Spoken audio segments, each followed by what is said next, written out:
Chapter 207. The Flying Dragon archaeological team enjoyed a great reputation in Country Z. Even some people who weren't in the circle knew about them. Yu Bufan and the group of people behind him were the members of the mysterious Flying Dragon archaeological team. Although Yun Jian wasn't in the circle, she had heard about the Flying Dragon archaeological team. She nodded at Yu Bufan and said, "That's right, I want to enter the tomb." When Yun Jian said this, not only Yu Bufan, but also the group of teammates behind him gasped. Did this little girl not know about the situation here or what? She actually said that she wanted to enter the tomb in such a relaxed tone. Didn't she know about the rumor of only entering and not leaving in the ancient tomb? Little girl, are you alone? Yu Bufan swallowed his saliva and asked. Actually, when Yu Bufan saw Yun Jian carrying a bulging backpack just now, he casually guessed that she wanted to enter the tomb. He didn't expect her to really enter the tomb. And she was alone? My name is Yun Jian. I'm alone. Yun Jian wasn't in a hurry to leave as she said this to Yu Bufan. It was her first time here, so she could get a feel of the situation here. However, there was one thing that she could guarantee. She would definitely go down this tomb. Ahem, haven't you heard of the rumor about the ancient tomb? We've been stationed here for a long time. Many people have entered the tomb, but none of them have come out alive. Even so, do you still want to enter? Yu Bufan kindly reminded her. If Yun Jian wasn't from Country Z, Yu Bufan might not have stopped Yun Jian. He just didn't want to see people making unnecessary sacrifices. Yes, I have to enter. Yun Jian agreed with Yu Bufan. The reason why she had to enter was firstly because of CE, and secondly because the ancient tomb contained the secret of the sandalwood box. It wasn't that she didn't want to know the reason why she was reborn. She, too, was very eager to find the answer. If she could be reborn, then if she found the secret of her rebirth, would she be able to revive her brother? Although this was just empty talk, Yun Jian was willing to give it a try. She had even encountered such a rare thing like being reborn. Perhaps her brother could be revived too. Alright, if you really want to enter the tomb, I have 2 friends here who are going to enter the tomb tomorrow. If you don't mind, you can go with them. Yu Bufan said. In order to prove that he was not a liar, he deliberately explained, it's like this. My 2 friends have been waiting here for several days. They have already gathered a group of people who want to go into the tomb together. Since you all want to go into the tomb, and we don't know what will happen when we enter the tomb, my friends plan to gather a group of people to go together. This way, we can take care of each other. Yu Bufan didn't mention that his friends' were. This was Yuz's groups as C. S teams 4 team. Yu Bufan was overjoyed when he heard this. He hurriedly brought Yun Jian to find his 2 friends. Although Yun Jian didn't look powerful, it was always good to have one more person as a guarantee and a sense of security. Yu Bufan's 2 friends were about the same age as him. When they saw Yun Jian, they expressed their goodwill towards her. Yu Bufan's 2 friends were one tall and one short. The tall and thin one was called Bo Zhan, while the short and fat one was called Fu Xian. Chapter 208. Nice to meet you, welcome to the team. Bo Zhan extended his hand to welcome Yun Jian. Yun Jian nodded slightly, not intending to shake his hand. Bo Zhan did not feel awkward and changed the topic. The rest of the team will be exploring the area around the tomb tomorrow. They'll be back soon. Not long after he said that, a group of 5 to 6 people appeared in front of them. Bo Zhan pointed at Yun Jian and introduced her to them. You guys are back. This is Yun Jian, she's our new partner. She'll be going into the tomb with us tomorrow. Oh my god. She's going into the tomb? Before Bo Zhan could finish, he was interrupted by a woman who was dressed up to the nines. The woman looked surprised. She looked at Yun Jian from head to toe a few times before sighing to Yun Jian. Little girl, are you 18 years old this year? The woman made a tsk sound as she spoke.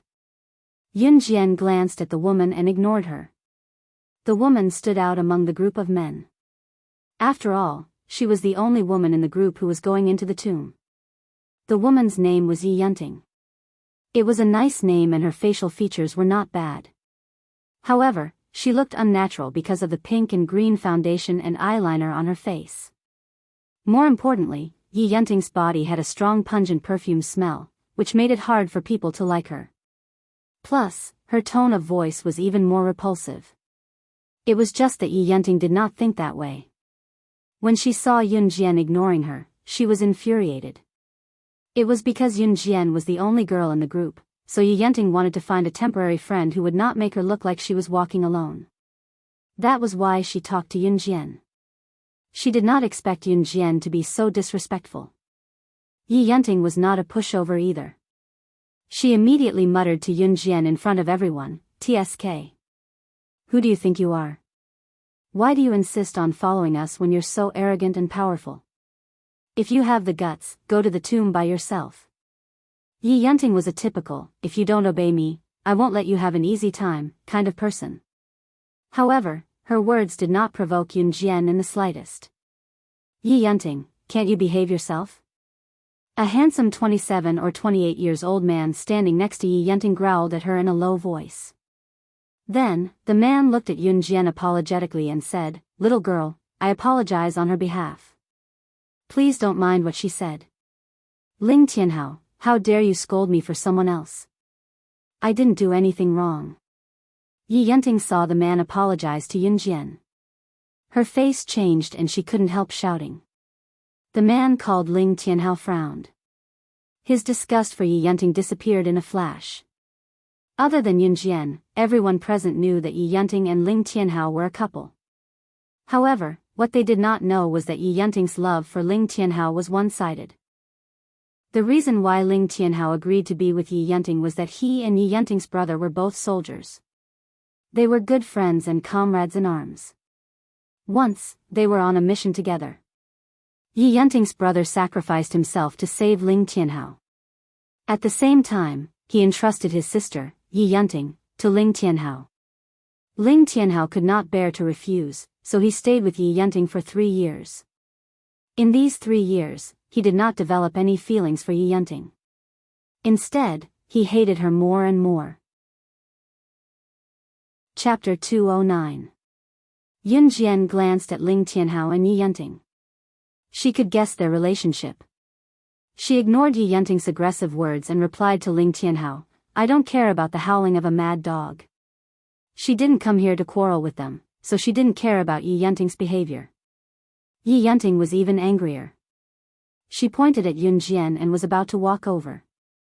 She rolled up her sleeves and pretended to fight. "You called me a dog? How dare you call me a dog? You." "Enough. Yi Yunting, do you still want to go to the tomb with us?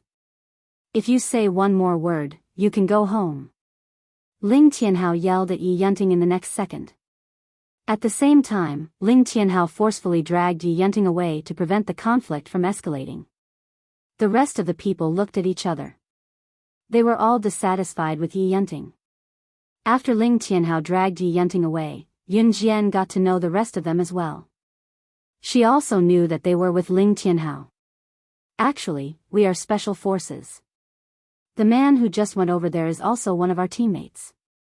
His name is Ling Tianhao. He was ordered to go into the tomb to investigate the situation." The man in the military posture smiled bitterly as he spoke. The man who looked like a soldier was called Sun Jinxiong. Sun Jinxiong waved his hand with a bitter smile. He waved his hand in the direction where Ling Tianhao and Yi Yunting were walking. Then he sighed and said, "Sigh, Tianhao is such a good person. How could he be involved in such a thing? When old Yi left, he shouldn't have entrusted his sister to." Sun Jinxiong sighed. At this moment, a tall and sturdy man elbowed him in the stomach and interrupted him. "Old Sun, don't talk so much. Be careful that Yi Yunting doesn't hear you. She'll make a scene again." Fine. It's useless to say more. I won't talk anymore." Sun Jinxiong smiled awkwardly and turned to ask Yun Jian, "Oh right, little girl, why do you want to go to the tomb? You can't enter the tomb unless you have no other choice. It's very dangerous inside. You. Sun Jinxiong had good intentions, but Yun Jian smiled and interrupted him. She said, "My name is Yun Jian.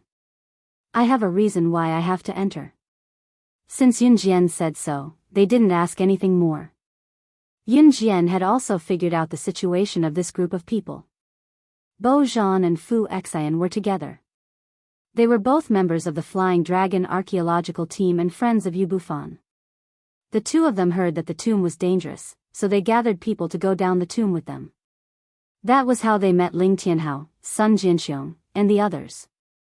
Other than Yi Yunting, who was forced to come along, Ling Tianhao and the others were members of a special force from Z country.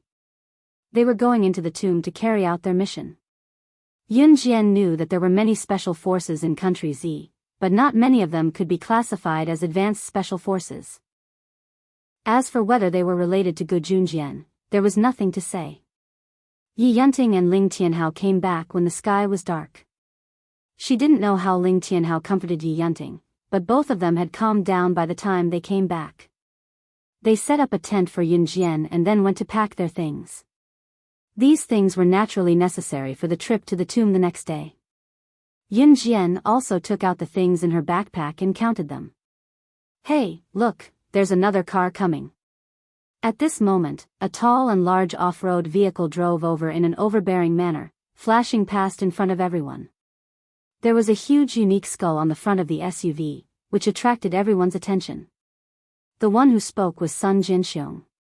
Bo Zhan's eyes widened as he watched the off-road vehicle drive past. He was currently pointing at the SUV's tracks and exclaiming softly, Isn't that Gu Sha mercenary's car? I can't be wrong about the symbol on the car. No one would dare to imitate that symbol." As soon as he said this, everyone was horrified. Chapter 210. Kosha Mercenaries. It was the international mercenary organization that was famous all over the world. Ling Tianhao, Sun Jinxiong, and the rest's expressions changed upon hearing Bo Zhan's words. Yun Jian raised her eyebrows slightly. Of course, she saw the logo on the car. It was undoubtedly Kosha Mercenaries. However, it was too dark for her to see clearly who was in the car. What Kosha Mercenaries? Yi Yunting raised her eyebrows in disdain and asked. "It's just a small organization.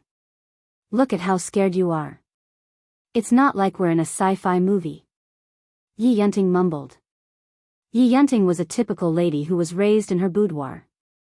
Naturally, she had never heard of international assassin organizations.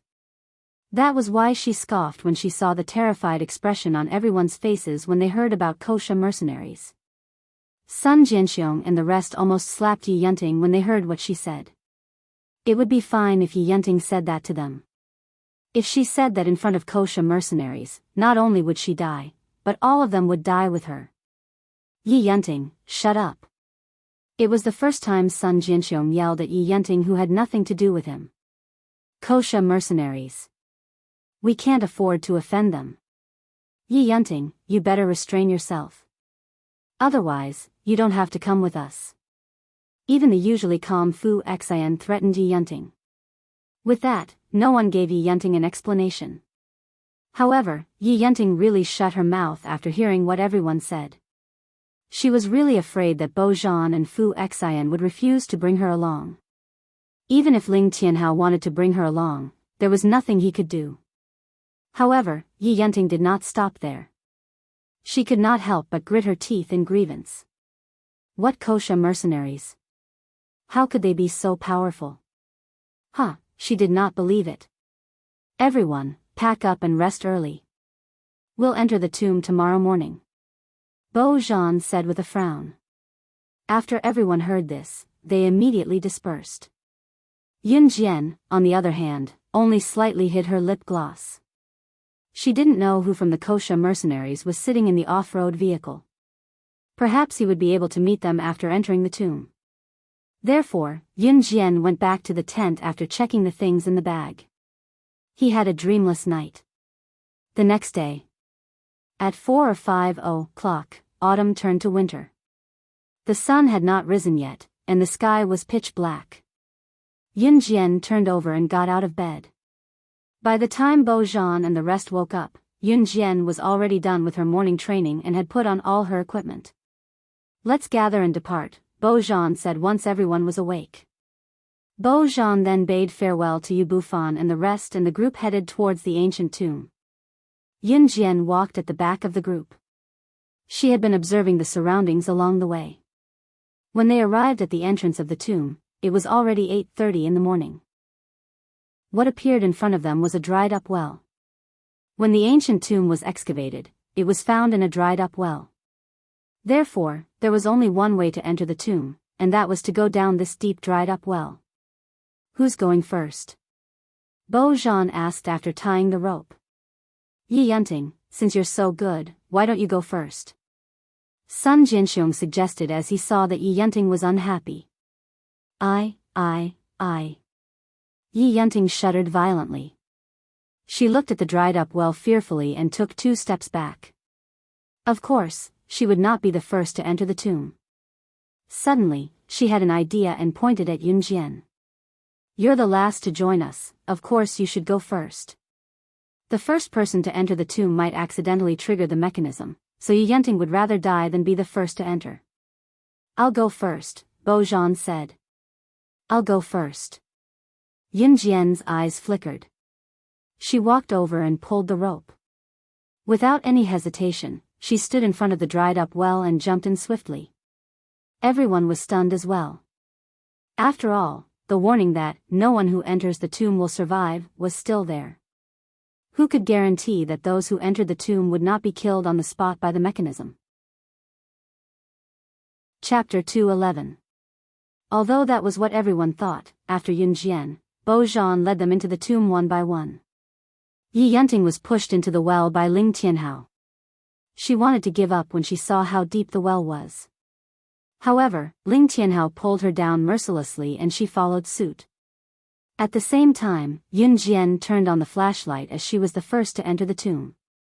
She looked around and found that there was a secret passage at the bottom of the well. She raised her head and looked at the top of the well, but all she saw was darkness. Even the sun couldn't shine through. She could not even see Bo Zhan and the rest who were standing outside the well, let alone hear their voices. It was very strange. However, Yun Jian did not have to wait long before Bo Zhan and the rest came down one by one. "How is it? Is there a way out?" Bo Zhan asked Yun Jian after he came down. At the same time, he was fiddling with the communicator in his hand. The signal was full. "There's only one way." Yun Jian pointed at the only passage in front of them and said. "They're all down. Let's go then." Bo Zhan turned on the flashlight he had prepared and let Yun Jian keep hers while he led the way. Yun Jian did not intend to stand out. She turned off the flashlight and followed behind Bo Zhan. Are we really leaving? This place is so dark, and it's so narrow and small." Yi Yunting swallowed her saliva in fear and looked around cautiously. "Now you know how to be afraid. You insisted on following us and said you were not afraid of anything. Now you know how to be afraid? It's too late." Sun Jianxiong could not stand it and rebuked Yi Yunting. "All right, stop talking. Let's keep up." Ling Tianhao mediated in time. He did not wait for Yi Yunting and followed the group. Yi Yunting saw that Ling Tianhao had left and quickly followed. The secret passage was very narrow and small. It was only enough for one person to walk through with a bent back. It was difficult for people who were too big to walk. Although Fu Xian was fat, it was not to the point where it was strenuous for him. "Stay close." Bo Zhan took the lead and instructed the people behind him as he heard the sound of wind blowing. The ground was covered with a thick layer of mud. Along the way, there were many footprints on the mud. Obviously, there were many people who had entered the tomb, but none of the footprints led to the outside. After walking for about 10 minutes, Yun Jian found that the deeper they went, the wider the narrow secret passage became. In the end, not only were they able to stand up straight, they could even feel the vastness in their arms. "Wait, there's no way out."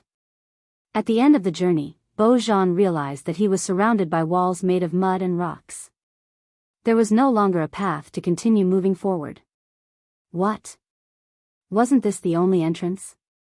How could there be no road just like that? Did you guys go the wrong way? You're leading the way. Yi Yunting shouted in surprise. There's a trap. Bo Jean frowned and turned to look at his assistant, Fu Xian. Old Xian, help me find the trap. As he spoke, Bo Jean took out a bunch of tools from his backpack. Bo Jean and Fu Xian were experts in tomb raiding, so they were experts in finding traps. Ling Tianhao, Sun Jianxiong and the rest naturally did not know this, so they just stood there and waited. Before Bo Jean could take out the tools from his backpack, a young girl's melodious voice was heard. You don't have to look for it. Yun Jian then walked to a corner in front and continued, the trap is here. You know where it is? Hee hee, don't mess around, all right. Who do you think you are? You're so awesome. You. Yi Yunting already had a lot of opinions about Yun Jian. Now, it was as if she had caught Yun Jian's weakness. She started babbling. Boom, at the same time, Yun Jian had arrived at the corner. She brushed away some of the mud on the ground, revealing a small trap. Chapter 212. The mechanism was activated, and the passageway appeared. Yi Yunting's mouth, which had been scolding Yun Jian, fell silent in an instant. Her actions just now were like a clown jumping ship. It was hilarious and ridiculous. Yun Jian, how did you know there was a mechanism here? Bo Jean was the first to ask Yun Jian. There was still a trace of surprise and astonishment on his face. The soil here shows signs of loosening. Someone must have opened the mechanism before us. It's not hard to find it. Yun Jian explained and used the soil to cover the mechanism. This. If someone had opened the mechanism before, why did you cover it up? Also, why did you cover it up too? Ling Tianhao asked, puzzled. Those who came here naturally didn't want anyone to enter the tomb before them and fight with them for the treasures in the tomb. Yun Jian grinned, revealing a row of white teeth. She smiled gently and explained, me too. Actually, that was not the reason why she covered the mechanism up. Bo Jean and Fu Xian were both expert grave robbers and experts in studying all kinds of mechanisms in tombs. Although both of them heard Yun Jian's answer, they were still secretly shocked. The mechanisms in the tomb were all interconnected. If the person who entered the tomb covered the switches, there must be a reason for it. The least they could do was to avoid triggering any dangerous traps. Both of them were not surprised by Yun Jian's clever explanation. They looked at Yun Jian a few more times. This 15-year-old girl, whom they thought was the weakest in the group, was not simple at all. Cough cough. Let's go down. Bo Jean held the torchlight and went down first. Yun Jian followed him again. Then, the group continued walking. Boom, the strange thing was, when Yi Yunting was the last one to go down the tunnel, the mechanism behind her closed up automatically. Ah! The mechanism closed up on its own. How can this be? It closed up on its own. How are we going to get out? Is this place really like what the rumors say? It's only entry and not exit. What should we do? Are we going to die here? Yi Yunting was so frightened that she screamed. Her whole body was trembling and her voice was getting shriller and more terrified. Shut up. If you scream again, I'll kill you first. Yun Jian suddenly turned her head and glared at Yi Yunting from the spacious staircase.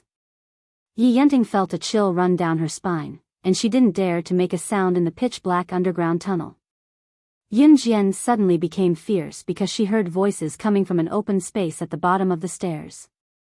That's right, it was a human voice. That was why she had fiercely ordered Yi Yunting to shut up. What's wrong? Did you find anything? Bo Jean turned to look at Yun Jian and asked.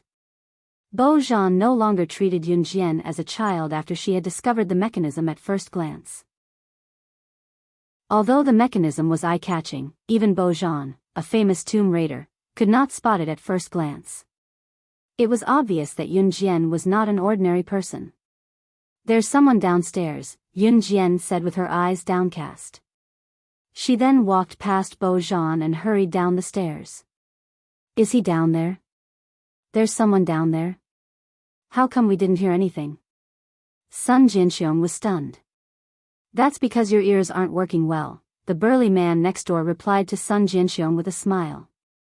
The group continued to walk down until they reached an open space.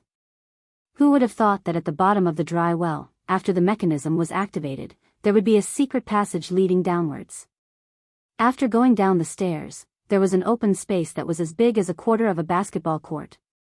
At this moment, there were two groups of people gathered here. Yun Jian did not find the person she was looking for when she fixed her gaze on them. Chapter 213. Yun Jian was visibly disappointed. It was within her expectations to see these people with skull markings on their arms. They were from the Wuxia mercenaries, the same group that drove the off-road vehicle last night. Yun Jian glanced at them and did not recognize them. This was normal. Yun Jian was the boss of the Wuxia mercenaries. Other than snake, lizard, tiger, leopard, and some high-ranking members of the Wuxia mercenaries, she did not know any of the other members in her past life. Just like Su Zetian. He was the mafia boss of Longmen City and his status in Longmen City was unquestionable. However, he might not even be ranked in the Wuxia mercenaries, let alone be recognized by Yun Jian. It was a fact that these people were from the Wuxia mercenaries with the skull markings on their arms. However, it was certain that they were not high-ranking members. As for the other group of people, they were all burly men in their prime. Their identities and origins were unknown. In contrast to Yun Jian, the other group of people, as well as Bo Zhan and the rest, paled when they saw the Wuxia mercenaries with skull markings on their arms. They had actually bumped into the Wuxia mercenaries. Tisk, tsk. How lively. At this moment, the man standing at the front with the skull imprint on his arm laughed twice, and his sharp eyes turned fierce. This man was a member of the Wuxia mercenaries, codenamed Bear. Might. Every member of the Wuxia mercenaries had their own code names and did not reveal their real names. Bear. Might was not a high-ranking member of the Wuxia mercenaries, nor was he on the top of the list. However, he could still be ranked in the top 99 of the Wuxia mercenaries. This was enough for him to be arrogant in the underworld. Every member of the Wuxia mercenaries would be ranked according to their ability. Usually, the top 20 would be occupied by the high-ranking members while the top 50 would be the super elites of the Wuxia mercenaries. Those who could be ranked in the top 100 of the Wuxia mercenaries could already be arrogant in the underworld. Even someone like Su Zetian could only be ranked in the tens of thousands of the Wuxia mercenaries.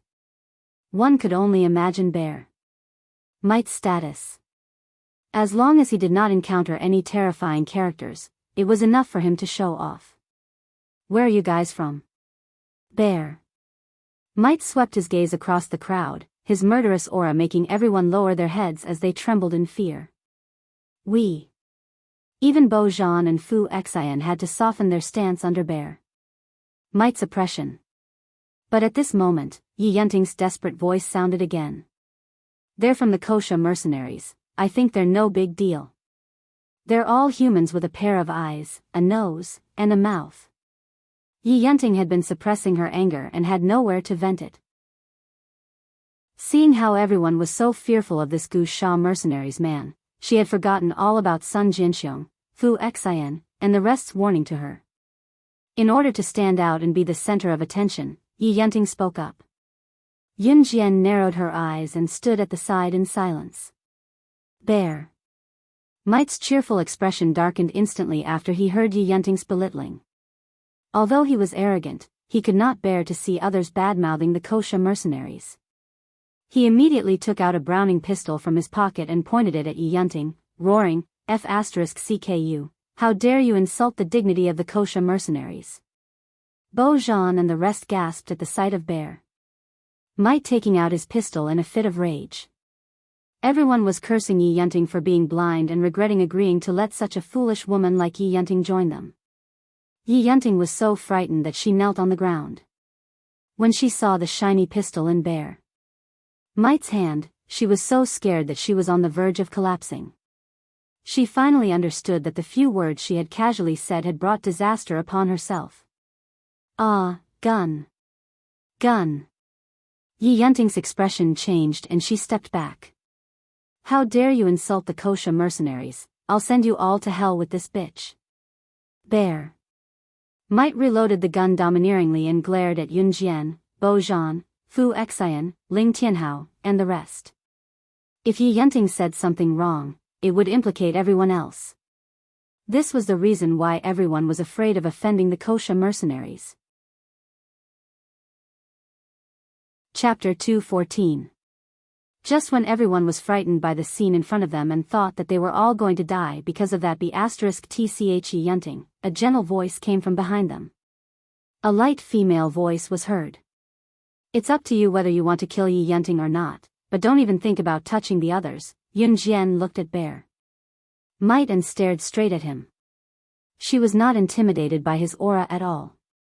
Bo Zhan and the rest were indeed no match for Bear Mite. Bear Mite was also an assassin, although he was not ranked on the international assassin chart. However, in front of Bo Zhan and the rest, to be honest, killing them was like squashing a bunch of ants. This was the strength of the Kosha mercenaries. A member of the Kosha mercenaries could fight against 100 people at once. Yun Jian, how dare you ask him to kill me? How can you be so vicious? Do you have a conscience? If we didn't bring you in, you probably wouldn't even be able to enter this place. And now you're abandoning me. Yi Yunting was really scared when she heard that and started to curse at Yun Jian. She did not even think about how she had failed to bully Yun Jian and forced her to do so. And who are you? Bear Mite ignored Yi Yunting's words and looked straight at Yun Jian. His instincts told him that this girl was not simple. Even Bo Zhan and the rest of the men would sweat and tremble in fear when they saw their guns pointed at them. Yun Jian was not moved at all. On the contrary, she stood out to vouch for the rest. Bear Mite was arrogant, but he always remembered that he was a member of the Kosha mercenaries. How could Bear Mite, who was able to squeeze into the top 100 of the Kosha mercenaries, be a decisive person who would kill without knowing the background of the other party? If that was the case, he would not have survived until now. We are not enemies. Yun Jian narrowed her eyes and looked at Bear Mite from the side and replied.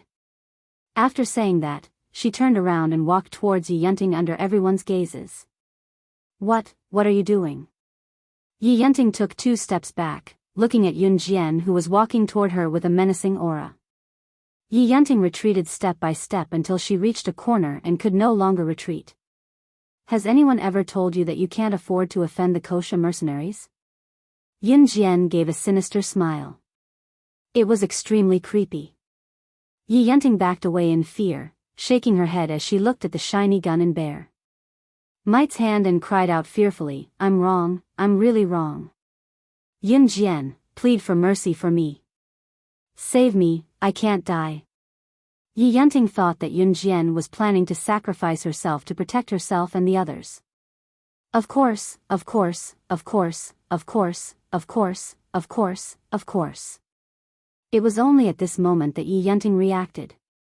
Any member of Gu Sha mercenaries could pull out a pistol and kill anyone they wanted. This organization was definitely not the small one she had mentioned earlier. Save you? The dignity of the Kosha mercenaries is not something you can slander. Yun Jian curled her lips. She looked at the frightened Yi Yunting and narrowed her eyes.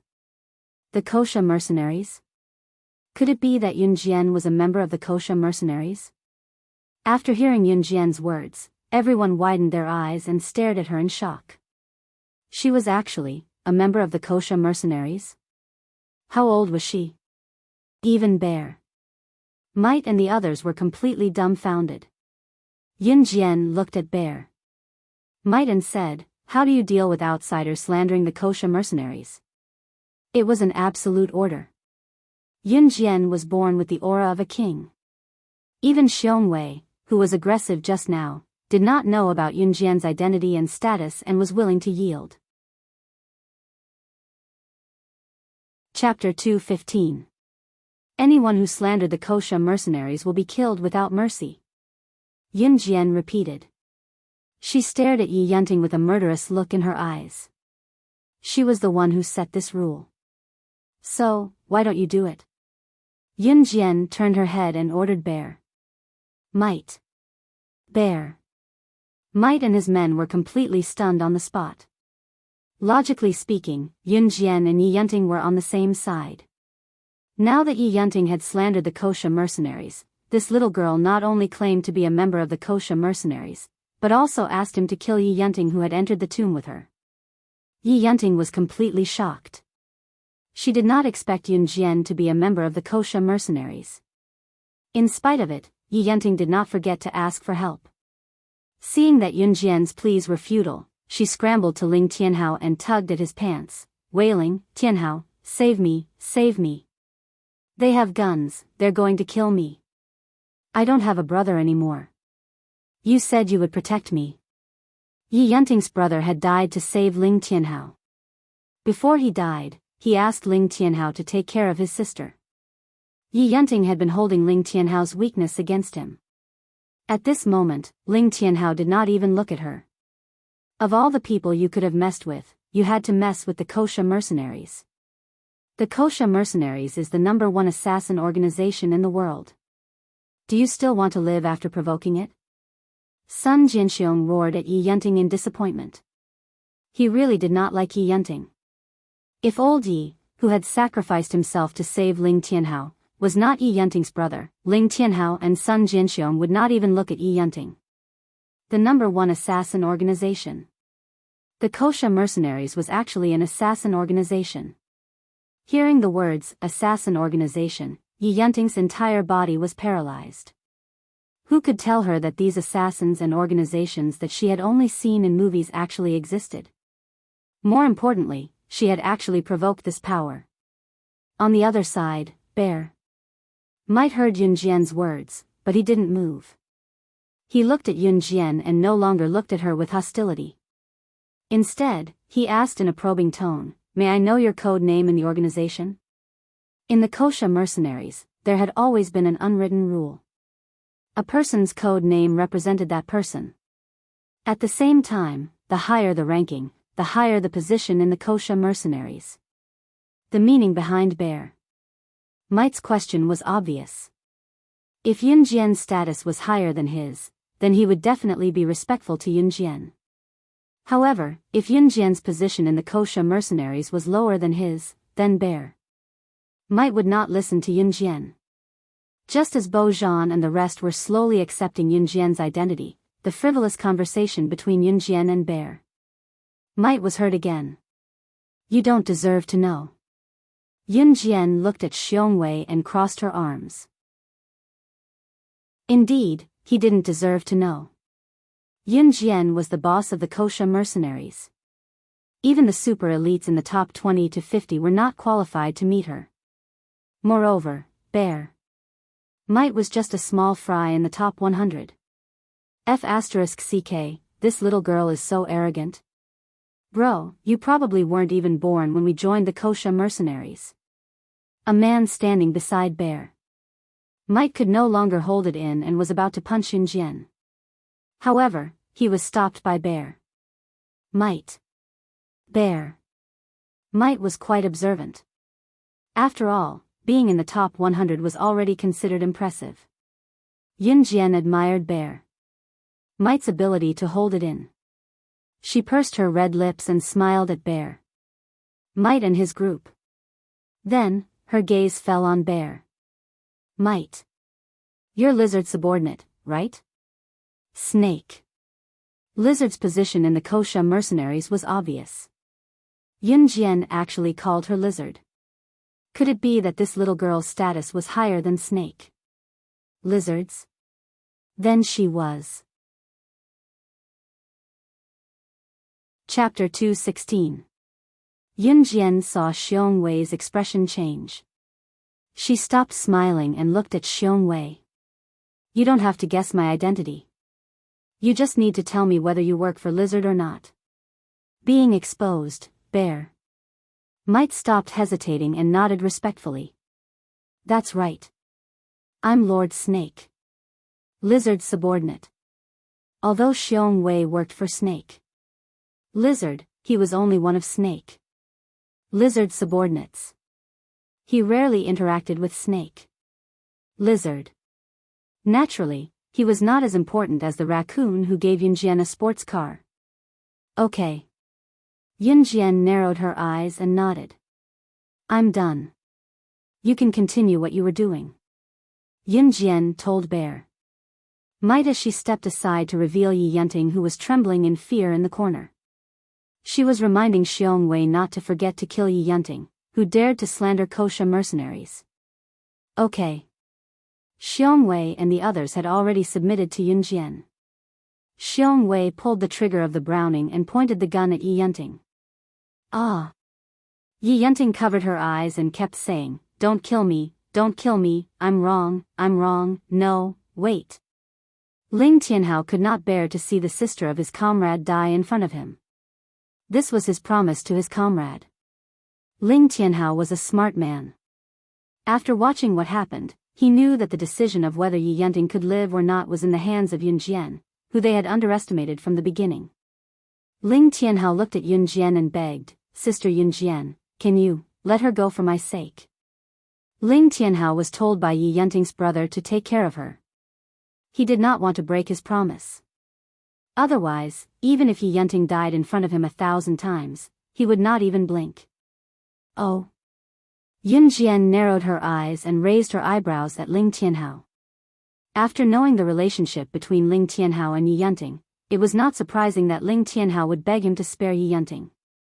Xiong Wei's hand that was about to pull the trigger paused when Yunjian responded to Ling Tianhao. Why should I let her go for your sake? Who are you to me?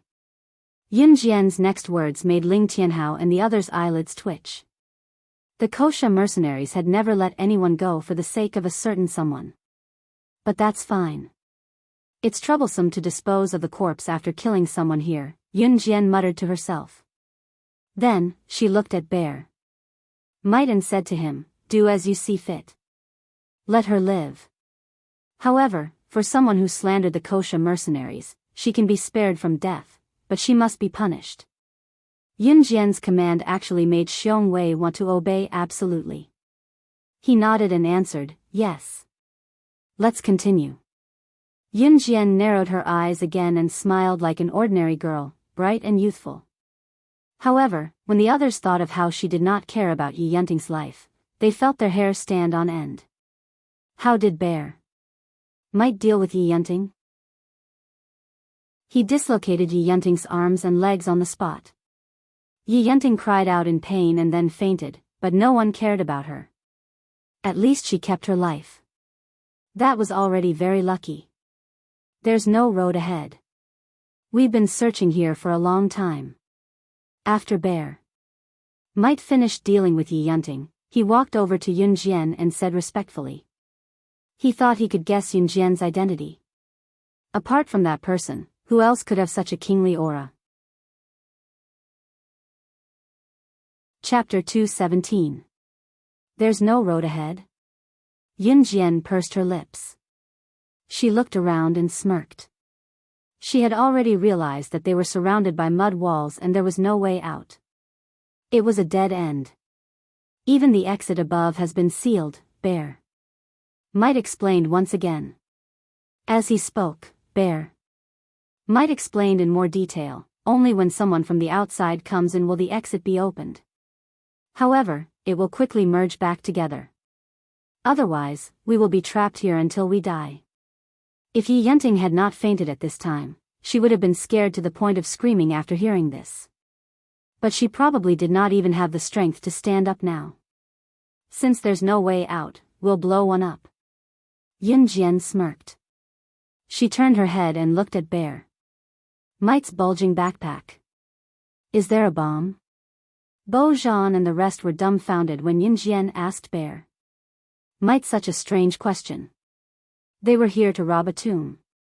Who would bring a bomb to rob a tomb? But they did not know the members of the Kosha mercenaries. Any member of the Kosha mercenaries would carry a huge backpack when they were out on a mission or venturing into a dangerous place. There must be a bomb in the backpack. But the bomb's power was moderate. It wasn't the kind of dangerous bomb that would kill everyone around it if it was thrown. Under everyone's watchful eyes, Bear Might took out a mini bomb from his backpack and handed it to Yunjian. There is. Everyone was stunned. The Kosha mercenaries carried bombs with them at all times. What are you going to do with the bomb? Bo Zhan stood beside Yunjian and asked her. Bo Zhan's question was on point. They were looking for a trap in the tomb. Why would they take out a bomb for no reason? Did they want to blow this place up so that no one would be able to leave alive? There's wind on the other side. That means there's a passage behind this mud wall. But this mud wall is blocking our way. Yunjian pointed at a spot and explained. Everyone was dumbfounded. Why didn't they hear the wind on the other side? That's strange. If that's the case, there must be a trap here, right? Isn't it bad to blow up the meeting like this? Sun Jinxiong asked suspiciously. As he spoke, he continued to analyze. Moreover, there should have been quite a number of people who found the mechanism and went to the other side of the mud wall before us. So why should we just blow it up? Because I'm too lazy to wait for you guys to slowly find the mechanism. Besides, I have a bomb. Wouldn't it be more convenient to just blow it up? Yunjian raised her eyebrows at Sun Jinxiong. She snapped her fingers and swung the bomb in her hand leisurely. She couldn't wait to find him. This explanation left everyone speechless. At this time, Yunjian warned, "You guys stay away." After everyone had retreated a distance away, Yunjian ignited the bomb and threw it at the mud wall. She didn't look the least bit flustered as she lay on the ground. Boom! A loud sound was heard. The dust and dirt that flew up from the explosion hit them in the face. After the dust and dirt settled on the ground, everyone shone their flashlights at the small hole that was blasted open by the explosion. In front of the small hole, on the other side of the mud wall, was a passageway. It's really a passage. Sun Jinxiong shouted in surprise. At the same time, he turned his head and saw that the girl seemed to have everything under control. He couldn't help but gulp. Chapter 218. Let's go. Yunjian stood up and patted her dusty clothes.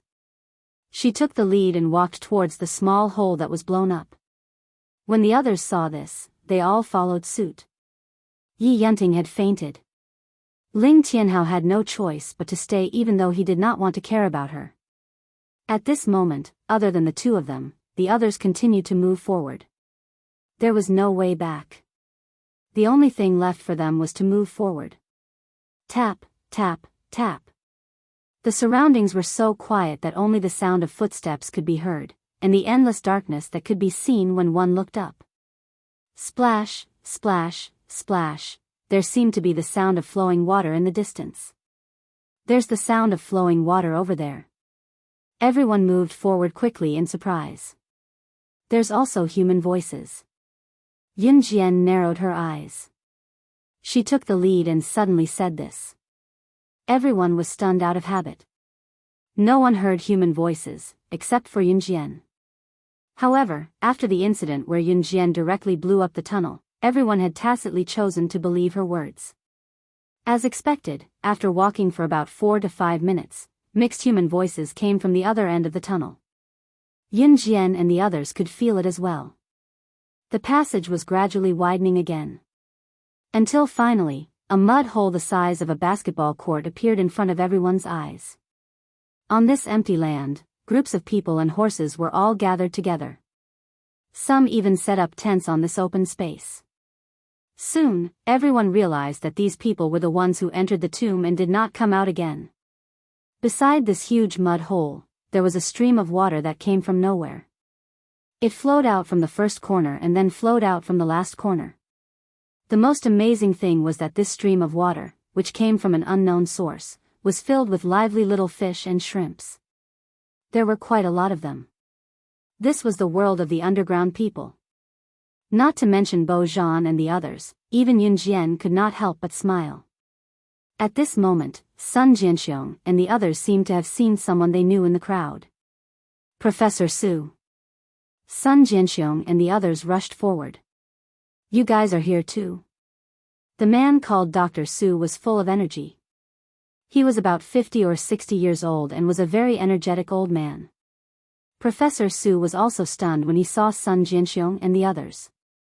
It was obvious that Sun Jianxiong and the others had been sent to the tomb by Z country to look for Professor Su, who had also been buried. It could be seen that Professor Su held a high position in Z country and was highly valued. Professor Su, what's going on here? Why didn't anyone come out of the tomb? Sun Jianxiong asked. Yun Jian and the others stood in the distance and listened. Professor Su pointed at a stone door carved with dragons and phoenixes. He sighed and said, "It's not that we can't go back, it's that no one wants to." When everyone heard this, they were instantly stunned. Professor Su explained the whole story in detail. After the first person to enter the tomb discovered this place, he refused to leave. There was one reason: there were a few ancient characters engraved on the stone door with the dragon and phoenix carvings. The experts and scholars studied it for several days and finally deciphered the translation of the ancient characters. The translated meaning of the words on the stone door was, "Pass through this stone door and you will know all the secrets of the sandalwood box." Of course, those who wanted to pass through this stone door had to stay here for a whole year. Everyone present was here to decipher the secrets of the sandalwood box. Of course, they refused to leave. Moreover, there were large numbers of fish and prawns in the flowing water. Once they stayed here, they could catch fish and prawns and cook them. They did not have to worry about starving to death. In the eyes of outsiders, the people who entered the tomb had already become horrifying skeletons. Professor Su, since you're here, why don't you contact the outside world? Sun Jianxiong asked the key question. Professor Su shook his head and smiled. There's no signal here. After he said that, everyone took out their communicators and looked. There was no signal. Yun Jian came over while everyone was still in shock. She looked at Professor Su and asked, "May I ask if you've seen a handsome man who's about 19 years old and is 185 meters tall? There are 2 people with him." She was naturally asking about CE. She looked around but still could not find him. She could not help but worry. Chapter 219. Sun Jianxiong, Bo Zhan, and the rest were stunned by Professor Su's words. Sun Jianxiong, in particular, was the first to realize that something was amiss, so he continued questioning Professor Su. "That's not right, Professor Su. You said that one has to stay here for a year to pass through the stone door. But even if this tomb was excavated first, the person who entered the tomb had only stayed here for a few months at most, right?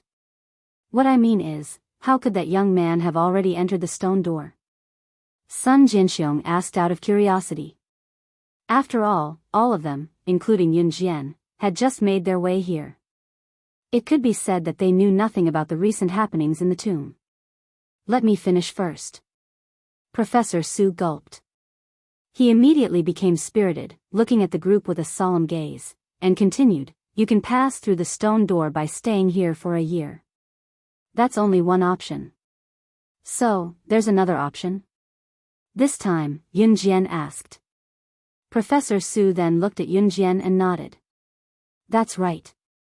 As he spoke, Professor Su frowned and pointed at an open stone cave beside the stone door. "This stone cave is another way to pass through other than the stone door," Professor Su said. Bo Zhan and Fu Xian were both expert grave robbers, so they were well versed in mechanisms. Fu Xian was the first to notice that the stone cave was unusual. Fu Xian shouted in shock, "That stone cave has a monstrous mechanism in it." As he spoke, he ran over to check out the cave entrance, then returned to the group. Let alone a person, even a fly would find it difficult to pass through this cave. Fu Xian was deeply shocked when he said this. "That's right. Professor Su nodded. No one believed it at first and insisted on passing through the stone cave first, saying that they didn't want to wait a year for the stone door to open. Professor Su continued, his expression turning solemn. In the end, without exception, all of them died tragically in this cave. Their flesh was mangled, their bodies pierced by thousands of arrows. When the group heard this, they could not help but shudder. He passed, Yun Jian said after listening to Professor Su from the side. It was not a question, but a confirmation. He must have passed. Yes. Only that young man and his two subordinates passed through the cave. When Professor Su said this, his entire body was filled with an unprecedented excitement. None of the people gathered here were ordinary people, and there were many assassins and secret agents. However, those who insisted on entering the cave and didn't want to wait a year for the stone door to open all died tragically in the cave. CE was the only one who passed. On the other hand, the mechanisms in this cave were set up one after another. It had to be said that the tomb builder was very powerful. The mechanism he built would only activate when a creature wanted to pass through. Furthermore, it could be used repeatedly. In other words, even if the mechanism was used once, it could still be used hundreds or thousands of times. Yun Jian's lips curled up even more. She gently pursed her lips and her smile became even more unbridled. You guys stay here, I'll go look for him. Yun Jian looked straight at the people in front of her. Her casual words caused everyone present to be dumbfounded. What? Yun Jian, you want to go through that cave? Sun Jinxiong cried out involuntarily. This isn't a joke. Bo Zhan followed up. Professor Su, on the other hand, looked at Yun Jian fiercely. She was only 15 or 16 years old, right? Did she really have the ability to go through that cave? It should be known that those who had tried to pass through the hole but had failed and died tragically were all internationally renowned figures. There was even one person who was ranked 6th on the international secret agent list. Even that person did not pass through that cave. Chapter 220. Little girl, you want to go through that cave too? Don't you know how many people have died in that cave? Only the last batch of people who didn't want to take the risk stayed behind and stayed here, waiting for the stone door to open. Professor Su took a deep breath. Then, Professor Su used the tone of an elder reprimanding a junior and continued to lecture Yun Jian. This is not a child's play. Only that young man and his two subordinates have succeeded in breaking through this cave. Life is precious. How can you waste your hard-earned life like this? Professor Su was sure that Yun Jian would not be able to pass through the mechanism in this cave. If she forced her way through, she would end up with 1,000 arrows piercing through her heart. After all, Yun Jian was so young that he could not convince himself even if he wanted to. What's more, he was a scientific researcher. To believe that a little girl like Yun Jian who had not even reached puberty would be able to break through that cave, that was a fool's dream. Although Professor Su was doing this for Yun Jian's sake, he did not want to see anyone make unnecessary sacrifices. But when the words came out of his mouth, his tone became not so pleasing. That's right, Yun Jian. Don't do something so risky. Professor Su must have his reasons. Sun Jinxiong helped Professor Su to persuade Yun Jian. Bo Zhan and Fu Xian did not believe that Yun Jian could pass through this cave. But the two of them did not say anything. As for Bear Might and the others, they simply remained silent. Bear Might was silent because he had already guessed Yun Jian's shocking identity. If Yun Jian was really one of the Kosha mercenaries, how could a mere cave trap her? If she wanted to pass through that cave, it would be as easy as lifting a finger. Do you think I would joke around with my life? Yun Jian sneered. She continued, I'm just letting you know, I'm not asking for your permission.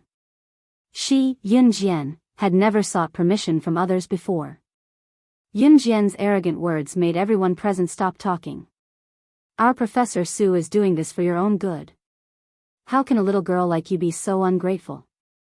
At this moment, a woman standing behind Dr. Su yelled at Yun Jian to defend Dr. Su. The woman's name was Jiang Jiaoxue. Jiang Jiaoxue was Professor Su's assistant. It was normal for a renowned scholar like Professor Su to have a few assistants around him. Jiang Jiaoxue was proud of being able to work under Professor Su, so she was arrogant and domineering. When she saw Yun Jian refuting Professor Su, who she respected, she couldn't help but retaliate. Yun Jian merely curled her lips slightly and ignored Jiang Jiaoxue. She merely glanced at Xiong Wei and the others and said, "All of you stay here." As she spoke, she walked towards the cave. "You can't go.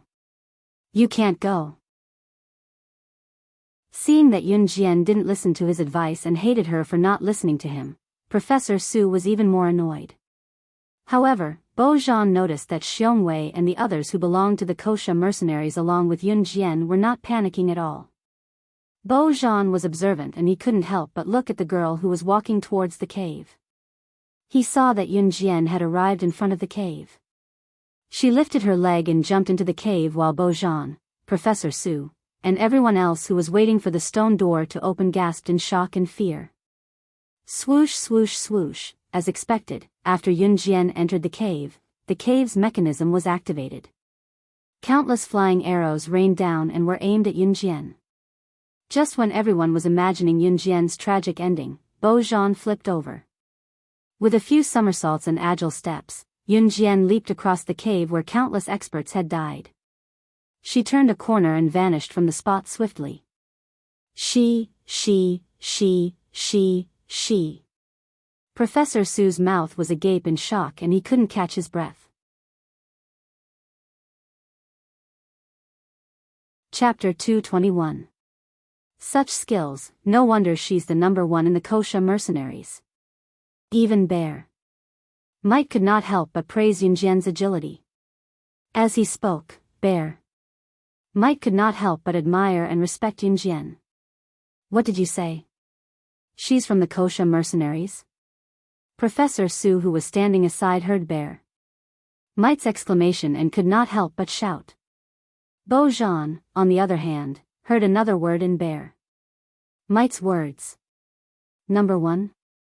Yun Jian is the #1 in the Kosha mercenaries?" Bo Zhan asked Bear Might, dumbfounded. "Ha! Who would have thought that Xiong Wei would just snort at these people who had turned pale with fright, ignoring them?" Bear Might thought to himself that if these people knew Yun Jian's true identity, they would faint from fright. Even so, it was enough to shock Bo Zhan, Professor Su, and the rest. Even if Professor Su was not involved in these matters, he had heard of the prestige of the Kosha mercenaries. There were only a few people who could be called the #1 in the Kosha mercenaries, and each of them definitely had a place in the international rankings. It was no wonder that Yun Jian would act the way she did earlier. She was arrogant because she had the right to be arrogant. Jiang Jiaoxue, on the other hand, clenched her fists so tightly that her nails dug into her palms. From Professor Su and the rest's shock, she could tell that the little girl who spoke rudely just now was actually a big shot. No, she could not accept it. But in the end, Jiang Jiaoxue could only swallow her anger. On the other hand, Yun Jian passed the first checkpoint of the cave effortlessly and switched on the only lighter she had to light up the path ahead before she continued to move forward alone. Compared to when she was just reborn, her skills and agility had improved by leaps and bounds. Of course, this was also due to the results of her recent training in the military training camp. Tap, tap, tap. Stepping on the water that flowed out of nowhere, Yun Jian kept moving forward. But the strange thing was that after she passed through the small mechanism at the entrance of the cave, nothing dangerous happened. Even so, Yun Jian did not forget to maintain her initial vigilance. No one could predict what would appear in the next second or what they would encounter in this pitch-black tunnel. Yun Jian walked for about 15 minutes when she heard the sound of rushing water. She quickened her pace. After turning a corner, a bright light flashed in front of her eyes. Bright light? Yun Jian frowned suspiciously. When she saw the scenery in front of her again, she had reached the end of the cave tunnel. The end of the cave was actually a world of its own. And if she guessed correctly, she had already left the tomb. Because when they walked out from the end of the tunnel, the scorching sun was right above their heads. The exit? Out? Could it be that the so-called secret of the sandalwood? And the people waiting bitterly for the stone door to open were just waiting for a secret that did not exist? Just as Yun Jian was thinking this, a tall and handsome figure suddenly rushed past her. Just as Yun Jian was about to retaliate, a familiar scent wafted into her nose. The next second, she was pulled into the other party's embrace. Why are you here? Ce frowned and pulled Yun Jian under his protection. Yun Jian felt a wave of dizziness, but she did not push Ce away. She did not feel that there was anything wrong with this. Instead, she leaned her head against Ce's chest. You lost contact, so I came to look for you. She whispered. Did Shuang tell you privately? Ce's clear voice came from above Yun Jian. There was a trace of anger in his voice, as well as a trace of joy that even he himself did not notice. Chapter 222. Yun Jian buried her head in Ce's chest. She then added, I wanted to look for you myself. A smile appeared on Ce's handsome face. He looked down at Yun Jian and reached out to stroke Yun Jian's head. Thank goodness you're all right. He had managed to get past the traps in the cave even though it was a piece of cake for him. However, he would still be worried for Yun Jian even if she was confident that she would be able to get past such a dangerous trap. Yun Jian's cheeks flushed instantly when he stroked her head for no reason. She did not know why she did not push Ce away at that moment. Ce's pleasant scent wafted into her nose. Ahem, an untimely cough interrupted Yun Jian and Ce's embrace. Yun Jian quickly wriggled out of Ce's embrace, her heart thumping wildly. This was the first time she had been caught hugging a man in a messy position. Slaying God, the king of international secret agents and the world's #1, was blushing because of this? Young master, we have a new discovery. Adam, who had just interrupted the intimacy between the two of them, touched the bridge of his nose, his handsome face carrying a hint of teasing. Their young master was really interested in this woman. Would this woman become the young madam of their young master? Ce's lips curled slightly. He flashed a satisfied smile at an angle that Yun Jian could not see. Let's go. Ce held Yun Jian's hand.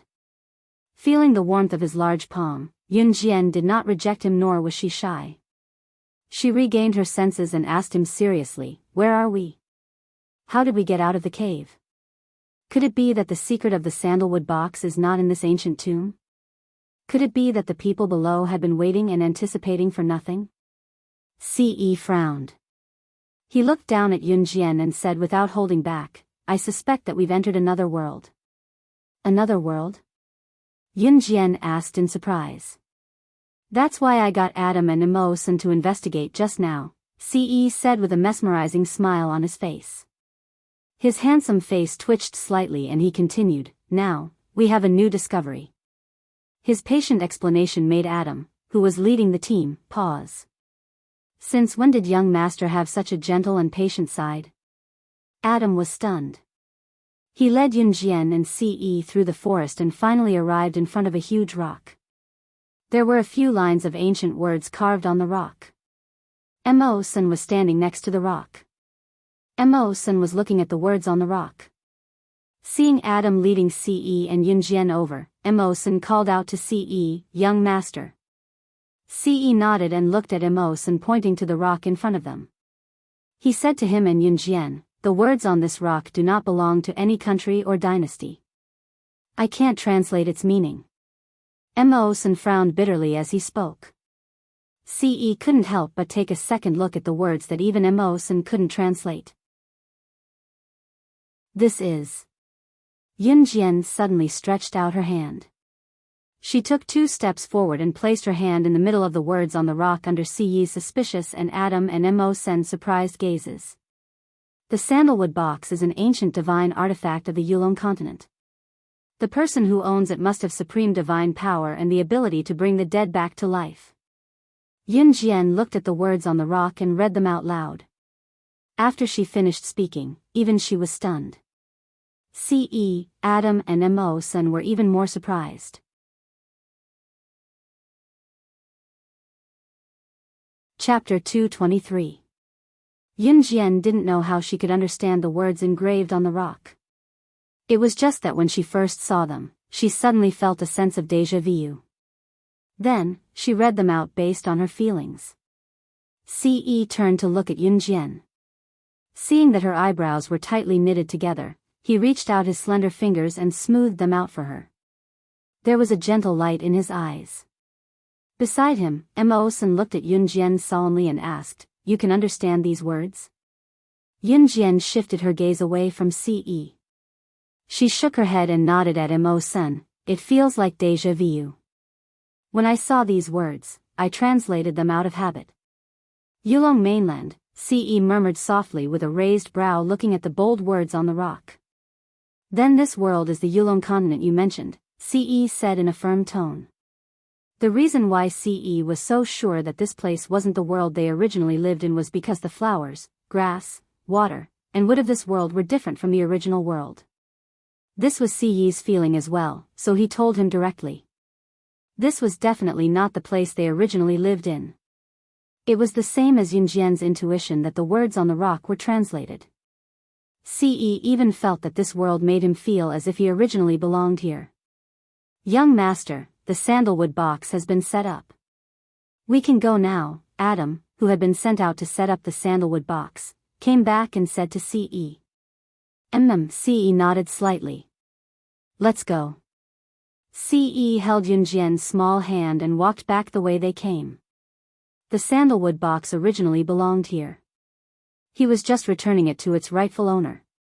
As for where this place was, it was no longer within their scope of consideration. Yunjian followed Ce's tall figure as they walked back step by step. She glanced at him from time to time, feeling warm in her heart. However, no one knew that their conflict with the Yulong continent was far from over. Of course, this was a story for later. Somewhere in the Yulong mainland, a 10-meter-tall crystal ball stood in the middle of a large hall. Crack! Suddenly, there was a loud noise, and a huge crack appeared on the tall crystal ball. In the next second, the entire crystal ball miraculously collapsed. "I'm back." The sorcerer god had reappeared. The sorcerer tribe has been waiting for thousands of years. "Sorcerer god, you're finally back." In the center of the hall, a young girl around 16 or 17 years old shouted excitedly. She was dressed in black clothes. She had waited for thousands of years in the sorcerer tribe. It had been thousands of years since the sorcerer god had fallen. When the sorcerer god had fallen, she had promised that she would return in 1,000 years. The breaking of the crystal ball signified the return of the sorcerer god. Yunjian and Ce had easily exited the cave's mechanism and returned to where Professor Su, Bo Zhan and the rest were. As soon as they saw Yunjian and the other three coming out of the cave, everyone crowded around them.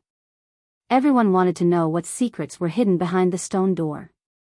"Miss Yun, did you find anything inside?"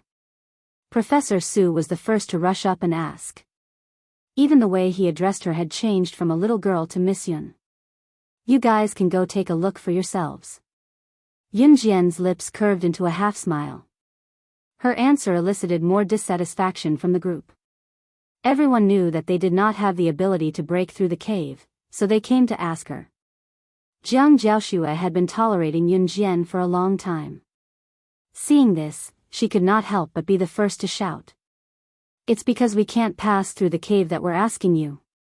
How can you be like this? So what if you tell us what you saw inside? It won't hurt you at all, right? Little girl, you're quite capable, but it's not right to be so arrogant." Jiang Jiaoxue dared to speak to Yunjian this way because she had caught a glimpse of Ce not far away. Yunjian was not the only one who had entered the cave. Why was she so arrogant? Therefore, Jiang Jiaoxue was certain that a handsome person like Ce would definitely tell her what had happened inside. She turned around and asked Ce, "Hey, handsome, I saw that you've been in the cave too. Can you tell us what happened inside?" Chapter 224. Jiang Jiaoxue was very pretty. Although she wasn't as pretty as Yunjian, she had a pair of long, fair legs that men loved. She was almost 1.7 meters tall and stood out from the crowd. Coupled with her good looks, she was the campus belle of the school even when she was still in school. In addition, Zhang Jiaoxue had excellent grades since she was a student, so she became Professor Su's assistant at a young age. This was something that Zhang Jiaoxue was proud of. One had to admit that Zhang Jiaoxue was a woman that men would fall in love with. Not only did she have a good figure and good looks, but she also had excellent grades. Zhang Jiaoxue also admitted that there weren't many men who could be seduced by her.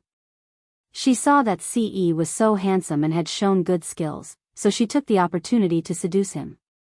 At the same time, she wanted to ask about everything that Ce, Yunjian, and the others had seen after entering the cave. That was why Zhang Jiaoxue threw Ce a seductive glance. She even felt that it was advisable to sacrifice her beauty when necessary. After all, no ordinary man could resist her charm. Unfortunately, Ce wasn't an ordinary man. Get lost. Zhang Jiaoxue was feeling smug and thought that Ce would answer her.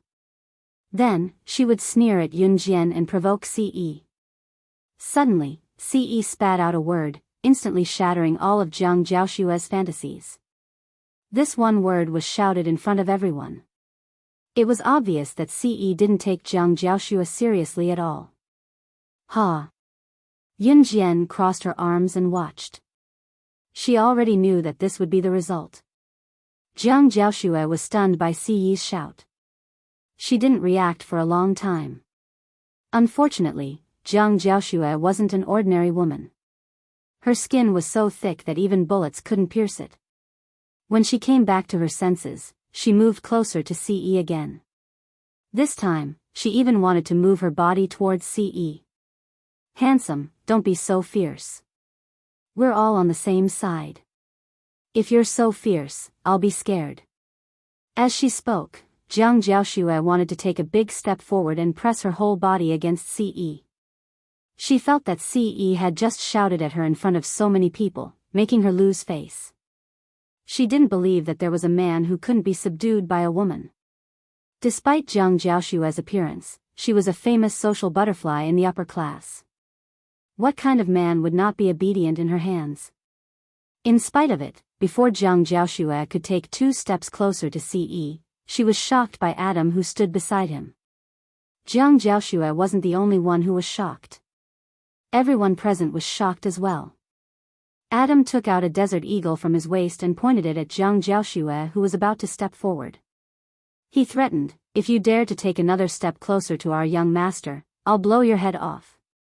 Then, Adam fired a shot at Zhang Jiaoshue's position.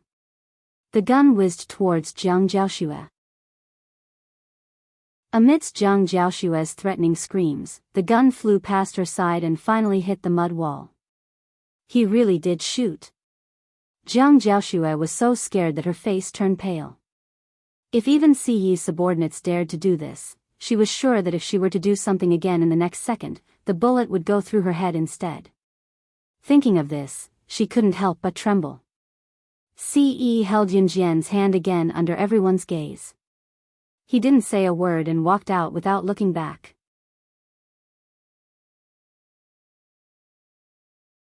Chapter 225. Seeing that Yunjian, Ce, and the rest had left the stone door, some of the people who had been waiting for a long time felt that it was impossible. There might really be no treasure behind the stone door. If there was really a treasure or the secret of the sandalwood box, then how could Yunjian and Ce come out of the stone cave so quickly? Hence, a portion of the people left with Yunjian and Ce. As the saying goes, 1 spreads to 10, and 10 spreads to 100. In the end, there were only a few people left waiting for the stone door to open. In fact, they could be counted with one hand. If they knew that there was another world behind the stone door and that the sandalwood box was there, they would have raced their brains to get in. It was a pity that they did not know about these things. Moreover, when Yunjian and the rest walked out, it was as if there was really nothing behind the stone door. Hence, the group felt that it was futile to wait any longer, so they left one by one. When they reached the stairs, it was the first trap they encountered when they went down the dry well. Since the mechanical puppet would automatically shut down once it walked in, and the activation mechanism was outside, the group of people were at a loss as to what to do. How are we going to get out? A young man who had lived here for a long time asked. Yin Jian, did you see any traps? Bo Zhan saw the situation and moved to stand beside Yin Jian. No, Yin Jian replied faintly. Then, she added, but, I have a way to get out. Once they heard that Yin Jian had a way out, the group gathered around her. Yin Jian was now different in their hearts. She was someone who had the ability to break through the stone cave full of arrows. Even though Yin Jian looked very young, what she had done earlier was enough to convince everyone. What is it? Bo Zhan asked immediately, his eyes filled with anticipation. From the beginning, Yin Jian's performance was different from the rest. Bo Zhan was an expert grave robber himself, but he had never seen someone like Yin Jian who could see through the traps with just one look. Hence, he placed his hopes on Yin Jian. It's simple. Yin Jian's lips curled slightly, and she said in the next second, if we can't get out, then we'll blow it up. Yin Jian's words caused an uproar among the crowd. Bo Zhan, on the other hand, twitched the corner of his mouth. He recalled the scene of Yin Jian blowing up the mud wall, and his heart twitched uncontrollably. Wasn't it too casual for the Kosha mercenaries to carry bombs around and set them off at any time? When Yin Jian took out the last bullet she had looted from Bear. Might, however, those who had never seen a bomb before were stunned. *CK, he even brought a bomb into the tomb. That's amazing. Someone said with deep emotion. Boom. Just as that person exclaimed, Yin Jian had already blown open the door of the confinement mechanism and walked out with CE. Although the dry well was very high, it was a piece of cake for Yin Jian, CE, Adam and Mo Sen who had been training all year round. Hence, they quickly climbed out. Outside the dry well. Yu Bufan had been hesitating outside the dry well ever since his two good friends, Bo Zhan and Fu Xian, brought Yin Jian and the rest into the tomb. He was very worried that his two friends would never return after entering the tomb. Even the communicator in his hand showed that there was no signal on their side. He paced back and forth anxiously and helplessly. Bufan, don't you know the truth of that rumor? These people are going into the tomb one by one, aren't they just sending themselves to their deaths? How long has it been? Look at the people who went into the tomb, are there still people coming out? Even if there are still people alive, they must have starved to the point that only a pile of bones is left. Someone stood in front of Yu Bufan and advised him. This person suddenly saw Yu Bufan looking at the dry well in shock. He followed Yu Bufan's gaze suspiciously and saw Yin Jian and CE jumping out of the dry well one after another. Chapter 226. Yu Bufan's eyes almost popped out of their sockets when he saw Yin Jian jumping out of the dry well so easily. You actually, how did you? The person who had been persuading Yu Bufan earlier was so shocked that his jaw almost dropped to the ground. How could someone who had entered this tomb come back alive?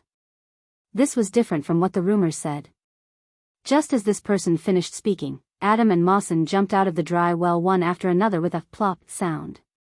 Both of them were skilled as they stood behind CE without making a sound after exiting the well. You guys actually came out alive? This is a tomb, ah.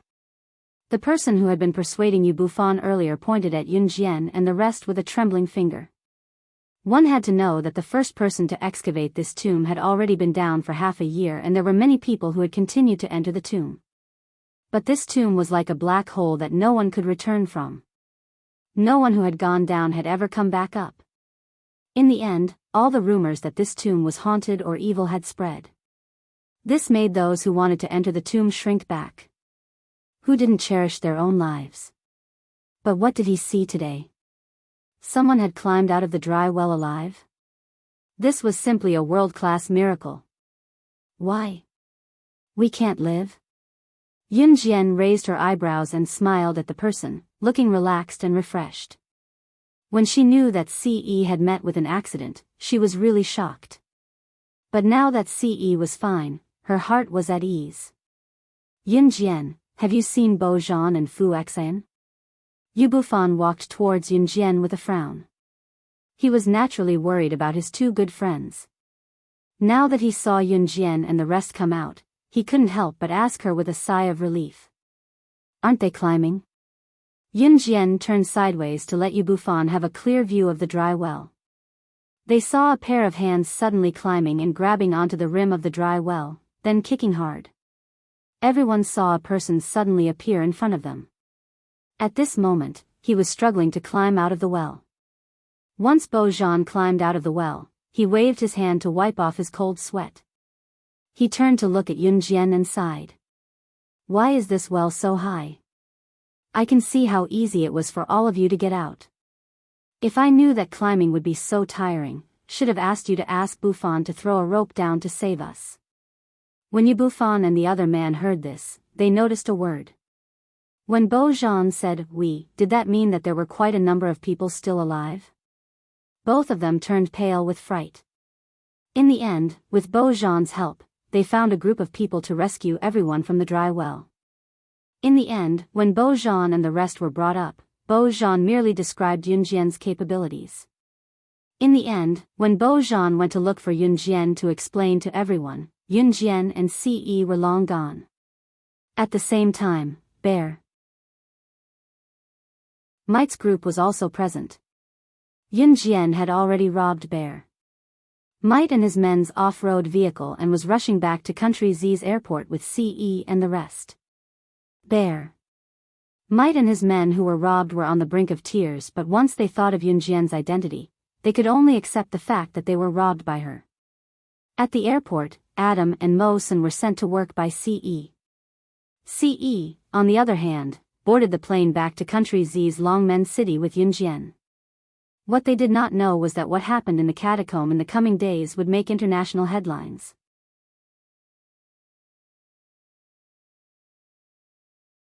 Chapter 227. Since they had prepared an excuse beforehand, neither Qin Yiru nor the school found it odd when Yin Jian disappeared for the past few days. After Yin Jian had settled down, she received news from Zhang Jifan. The renovation of the shop was done. What was lacking now was a channel to import cars. Yin Jian had already contacted the channel to import cars. Once the shop was done, she sent a luring witch to contact the relevant personnel. Furthermore, Zhang Jifan was the one who contacted all the relevant personnel. Since it was a car dealership, the sales volume of cars was not high in 1998. By the standards of some families in this era, cars were considered a high consumable. Not only did the purchase of a car require a constant supply of fuel, the car itself was not cheap. In addition, there was the need to pay taxes and a series of related matters. Buying a car like this was not an easy task. Therefore, she was planning to sell it to the rich and powerful bosses at the moment. Yin Jian's new cruise had just been established and its reputation in Longmen City was not established yet. Some of the bosses had not even heard of New Cruise's name, let alone come here to look at and buy cars. Under such circumstances, Yin Jian planned to hold a large-scale auto show in Longmen City. As the name suggested, an auto show was to showcase cars to the public while inviting reputable figures to watch the show to increase the company's reputation. Of course, there were monetary conditions to hold an auto show. Yin Jian did not have to worry about that. As for inviting reputable figures to watch the show, Yin Jian already had plans for that. As for the auto show, Yin Jian had moved it to a month later. Within this month, she had asked Zhang Jifan to arrange the car and get them to stay in it. At the same time, she had him prepare everything related to the auto show. As for other matters such as inviting reputable figures to the auto show, she would take care of them. Zhang Jifan was now obedient to Yin Jian in every way, so he nodded in agreement to Yin Jian's arrangements. When Yin Jian came home today, she realized that Qin Yiru was home early. Qin Yiru was smiling as she made dinner for Yin Jian and sat down with her. "Mom, what's wrong?" Yin Jian asked, curious. Qin Yiru was always the last to come home. Although Qin Yiru's job as a hotel attendant was quite relaxing, she came home late. Today, Qin Yiru came home early, so Yin Jian found it odd. Xiao Jian, I found a better job. It's easy too, there's less work but the pay is high. It's 1,500 yuan a month. Back then, Qin Yiru's monthly income was only a few hundred yuan a month. She was over the moon. Seeing how happy Qin Yiru was, Yun Jian was happy as well. Yun Jian asked Qin Yiru, Mom, what's the job? I'm just a cleaner who cleans the floor but the pay is high. It's not tiring, I just have to clean the entire place in the morning, afternoon, and night. Qin Yiru answered cheerfully.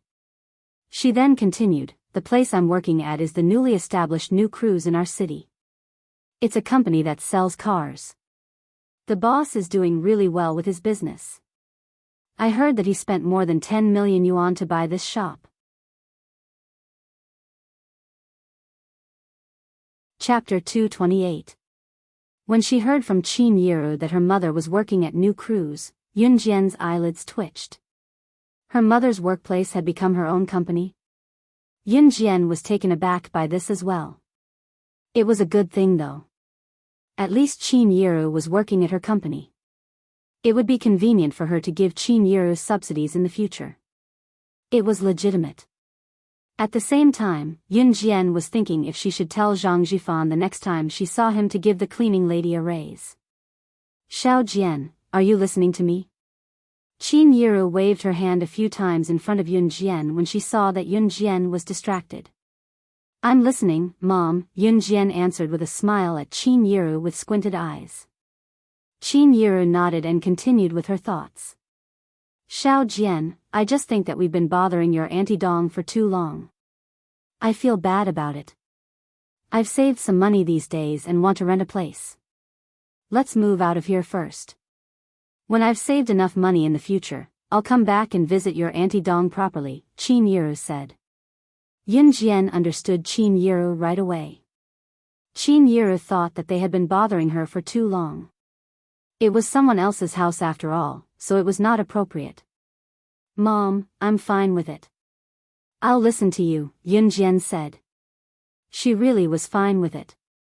To her, moving to another place was just a change of sleeping place. Xiao Jian, you're not against it?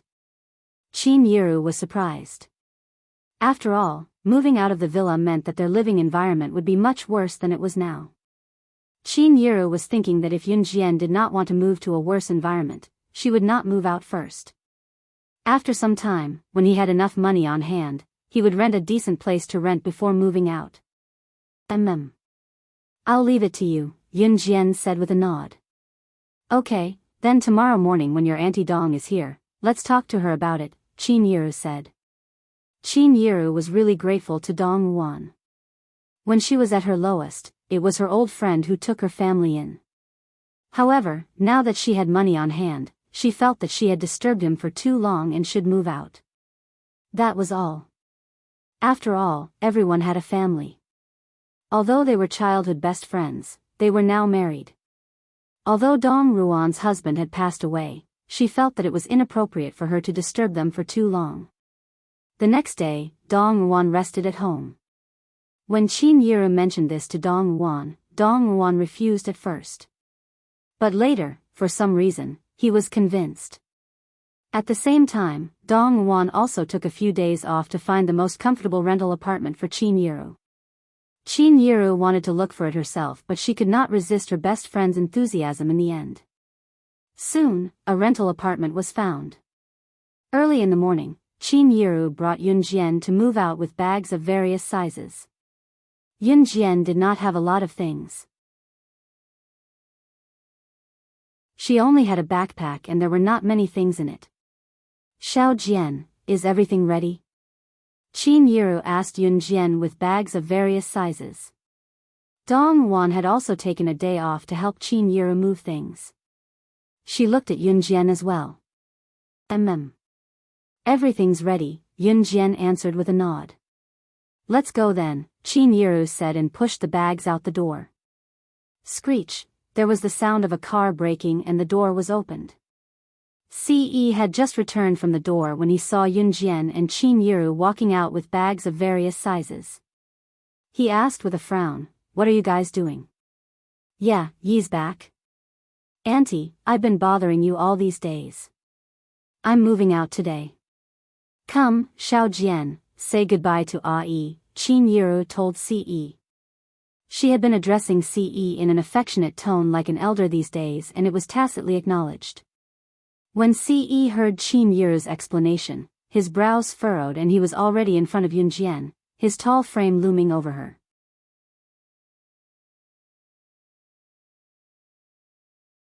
Chapter 229. Both Qin Yiru and Dong Wuan were flabbergasted by Ce's inexplicable action. Yunjian, who stood in front of Ce, felt her eyelids twitch. Her heart was beating uncontrollably with a thump-thump-thump sound. Yeah, Auntie and Xiao Jian have already found a place outside. We're planning to move in today. Qin Yiru's voice softened as she faced the fuming Ce. Even Qin Yiru herself did not realize it. Why did she not think that Ce's action was odd? To Qin Yiru, she was also someone who had never been involved in love. Qin Yiru had never liked Yunjian's biological father, Yun Gang. Back then, her family was not doing well and wanted her to marry Yun Gang, so she did. Qin Yiru had never experienced the joy of love, so she found Ce's inexplicable action strange as well. Dong Wuan, on the other hand, was different. She was stunned for a moment before she realized what was going on. Could her nephew have feelings for Yunjian, interested? Dong Wuan knew that Ce was 19 years old and no woman had ever been able to get close to him. No woman dared to even take a few steps closer to him, let alone get close to him. Ever since Ce's mother, who was also her biological sister, passed away, Dong Wuan had been protective of Ce like a mother.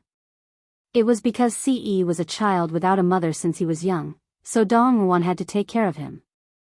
What Dong Wuan was most worried about was Ce's marriage in the future.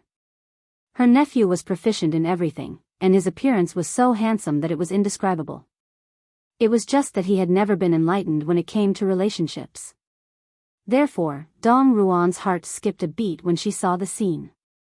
Dong Wuan had her own selfish motives, but it was undeniable that she liked Yunjian quite a bit. Now that she saw Ce's action, Dong Wuan helped Ce persuade Qin Yiru. Yiru, why are you insisting on moving out with your 2 children?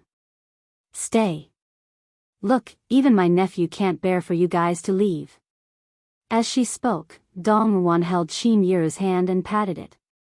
Her voice was soft and weary as she said, Yiru, stay here. Look at me. I'm living alone in this empty villa. It's so lonely. My lover left early and I'm glad that you guys are here these few days. My son goes to school too. I used to face this lonely house after work and it was so disappointing. So, Yiru, stay here. Dong Wuan said it sincerely. After Dong Ruan's husband passed away in a car accident, she had been living alone with her son. Although they were well off, her son studied in a closed-off aristocratic school and rarely returned home. Now that she saw Qin Yiru's family moving in, she was genuinely happy. As for Ce, he did not stay for long at Dong Ruan's house. When Dong Wuan persuaded Qin Yiru to stay, Ce's grip on Yunjian's hand tightened. She wanted to leave but he would not let go. Yunjian pursed her lips. She wanted to say something but when the words reached her mouth, she could not say anything. Qin Yiru did not seem to notice Ce's grip on Yunjian's hand. She was slow when it came to emotions. However, under Dong Ruan's repeated persuasion, Qin Yiru finally nodded with tears in her eyes. All right, we'll stay. Yunjian's cheeks were already rosy. She struggled but could not break free. In the end, she could only give up. And Dong Ruan saw all of this.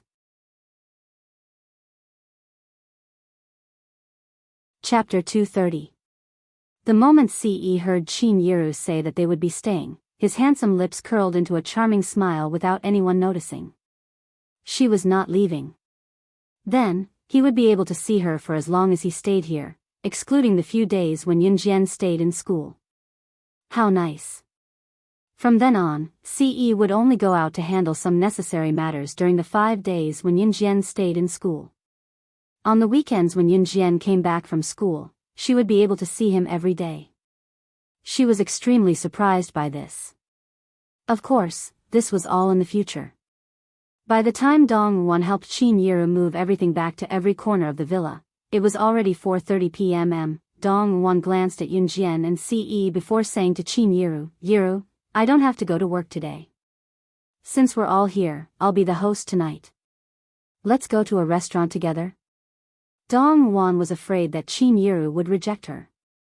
She could not help but recall the scene back then, so she said to Qin Yiru, "Yiru, do you remember when we snuck out of school to eat wontons when we didn't want to go to class in high school?" As she spoke, Dong Won was really immersed in her memories. She smiled and said bitterly, "That wonton shop is still open. Let's go there for dinner tonight. What do you think?" Dong Won suggested going to a restaurant because she wanted to buy more time for her nephew to spend with Yun Jian. However, as she spoke, Dong Won could not help but reminisce about the stupid things she and Qin Yiru did back then. The two of them even learned to play truant from school just to eat a bowl of wontons. Qin Yiru had never approved of going to a restaurant. Perhaps it was because she had been through too much hardship that she could not change her habit. However, she more or less missed the place where she and Dong Won shared their memories. Okay. Qin Yiru agreed to it at once. The memories from the past were unforgettable. Now, they had grown up, gotten married, and had children. However, the scenery of the past was blurred in his mind. Some things can change at will. For example, Dong Ruan's husband's accident, or Qin Yiru's marriage to Yun Gang was so heartless. But the only thing that made people nostalgic was memories. "Alright, then let's go over now," Dong Won said with a smile. In fact, there were only 4 people in this group. Dong Ruan's son was studying in an elite school, while Yun Jian's brother, Yun Yi, was studying in the school. After all, it was a key high school, and there was a lot of work to be done, so he rarely had time to rest. Dong Ruan's car was a black Audi sports car, which could only seat 2 people. Including Qin Yiru, Yun Jian, Ce, and Dong Won herself, there were a total of 4 people. This meant that they had to drive 2 cars, and 2 people in 1 car. "Yiru, sit in my car. Let's talk about the past." "How much I miss those days," Dong Won said as she pulled Qin Yiru's hand and walked to her Audi sports car.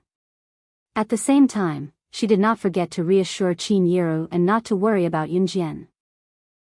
He has a driver's license. He'll drive your Xiao Jian. The 2 young people will have something to talk about when they're together." Yun Jian, who stood at the back, was dumbfounded. She was speechless. After Dong Won drove away with Qin Yiru, Ce came over. His handsome eyes and lips curled as he told her softly, "Let's go." Chapter 231. Dong Won started the engine and drove off in the Audi without waiting for Yun Jian and Ce. By the time Yun Jian got into Ce's Lamborghini, Dong Won had already driven a long distance away. Yun Jian instantly felt as though she had been tricked into boarding a pirate ship. However, this wasn't the first time she had been in Ce's car. This time, however, she felt a little strange. When she turned her head and saw Ce's handsome face, she had the urge to blush. Fortunately, nothing happened along the way. Dong Won gave her location to Ce, so Ce quickly found the wonton shop they were at. This was an extremely old wonton shop. The decorations in the shop were from more than 10 or 20 years ago, which was already outdated for the current era. However, the shop's business had always been good, so the shop had been open until now and hadn't closed down. Many of the old shops in the surrounding area had already closed down or been sold, so this wonton shop was the only one that was still open.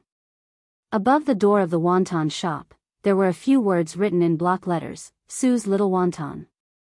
The owner of this wonton shop was an old lady in her 50s or 60s with the surname Sue. This shop was run by Old Lady Sue and her husband, but Old Lady Sue's husband had passed away a few years ago.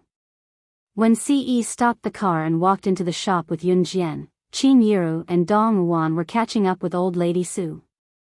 In fact, old lady Su knew Qin Yiru and Dong Wuan. When they were young, they loved to come to old lady Su's wonton shop the most. At that time, old lady Su was only Qin Yiru and Dong Ruan's age. Back then, Dong Wuan and Qin Yiru had played truant from school and realized that they had only brought enough money for a bowl of wonton. Later, old lady Su asked her husband to make an extra bowl of wonton for them as a free gift. Dong Wuan and Qin Yiru had always remembered this incident and would never forget it. When they were seated, Dong Wuan deliberately pulled Qin Yiru to sit with her, forcing Yun Jian to sit with Ce. Yun Jian pursed her lips. Ce understood what his aunt meant, and a rare smile appeared on his handsome face. Here, 4 bowls of wonton. They're fresh out of the pot, and the stuffing is all made this morning. Come and have a taste. Let's see if it tastes the same as it did 10 years ago. Old Madame Su appeared to be full of vigor. She placed bowls of wonton in front of the 4 people. Yun Jian picked up a spoon and blew on the wonton gently before swallowing it down with some soup. The smell was very fragrant and delicious. She narrowed her eyes. In her previous life, she had traveled all over the world and eaten countless delicacies. However, this was the first time she had eaten such a delicious wonton that was bland yet had a hint of natural flavor. This was even more delicious than those delicacies. Delicious. It tastes just as good as it did in the past. Qin Yiru and Dong Wuan couldn't help but exclaim in admiration as they tasted the wonton delicately. Eat more if it's delicious. Old Madame Su covered her mouth and laughed. She had always held on to this wonton shop. After her husband's death, it became her only tie. This place was the place where she and her husband reminisced. As old Madame Su reminisced with Qin Yiru and Dong Wuan, she couldn't help but steal a few glances at Yun Jian and Ce. In the end, old Madame Su sighed and said, "These 2 children are so handsome. I think they look like husband and wife. These 2 children have a bright future ahead of them." This empty praise made Yun Jian choke on her wonton.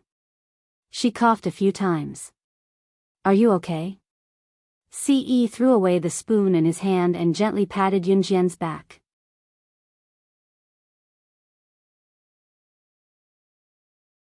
Chapter 232.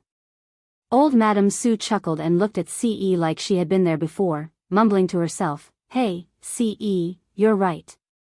It's great to be young." Yun Jian choked harder at that. Ce pushed the stool away and stood up with his tall and muscular frame to go behind Yun Jian to pat her back.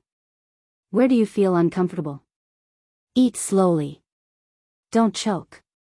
Ce's gentle tone surprised Dong Wuan, who was his aunt. Her nephew had always prided himself as cold and aloof, usually not interested in women. But now, Dong Wuan could not help gulping as she thought about it. He was really interested this time. She wanted to give herself a thumbs up. It seemed like she was right to matchmake Yun Jian and her nephew.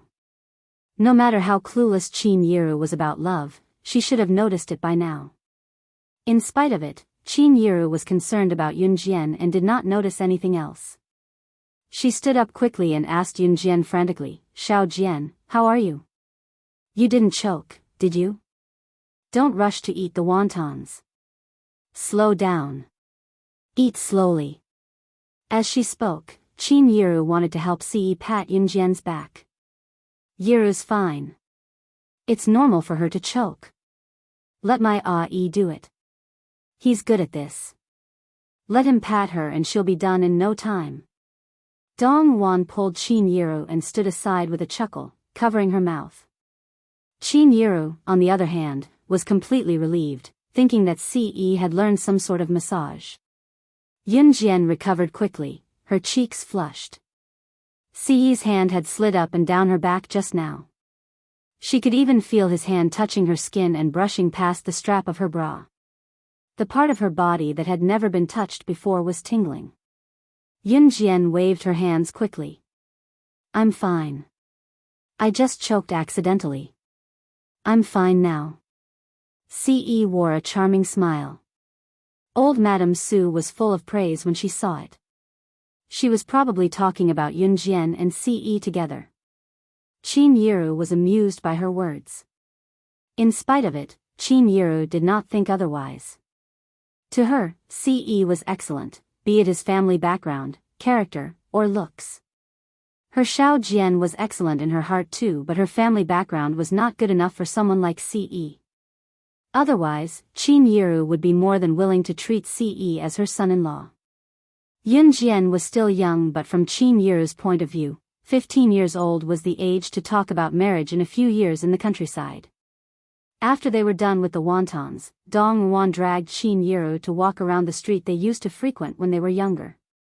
Without a doubt, Dong Wan had created an atmosphere for Ce to be alone with Yunjian again. No matter how dumb Yunjian was, she could tell what Dong Wan meant. She blushed but did not reject Ce's goodwill.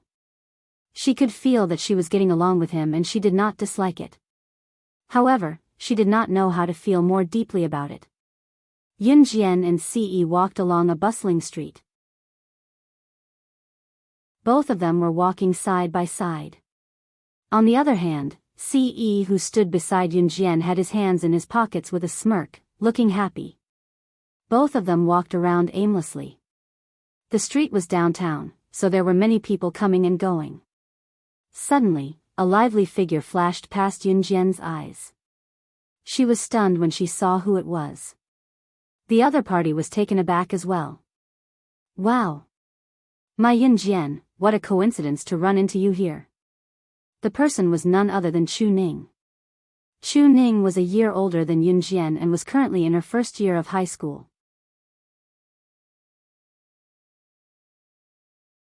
Chapter 233. What a coincidence, Yunjian said to Chu Ning with a squint. She did not dislike Chu Ning.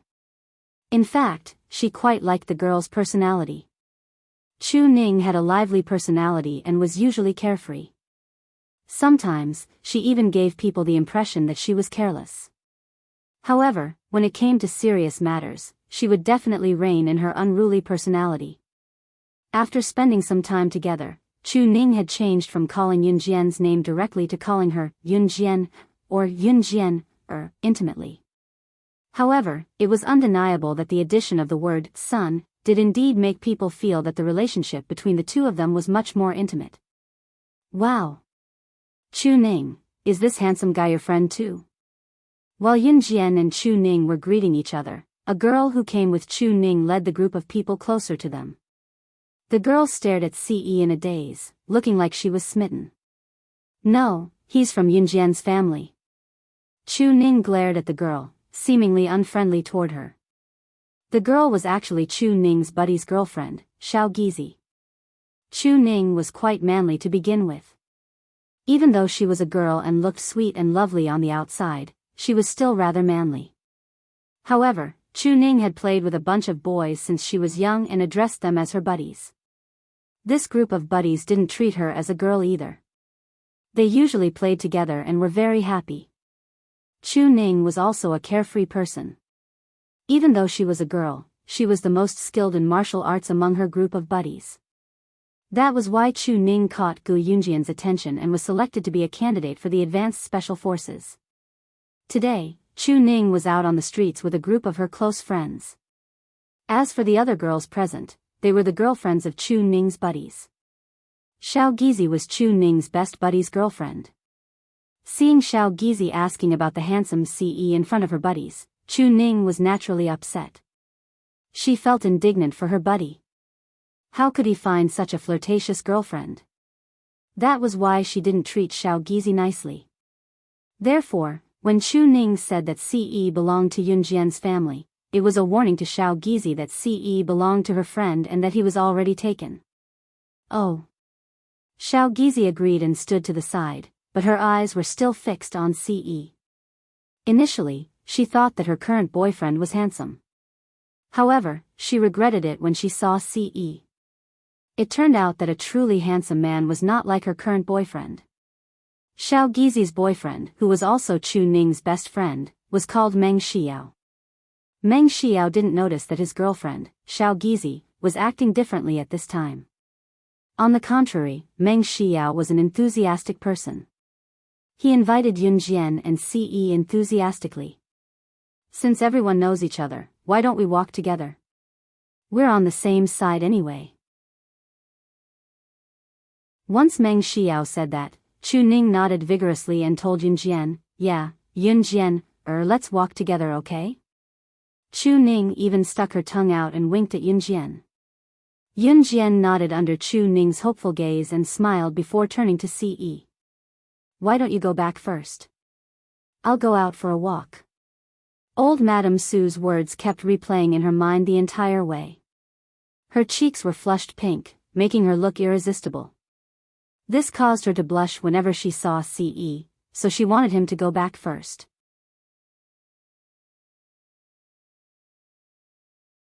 Chapter 234. Hee, since you're Xiaoning's friend, you're my friend too.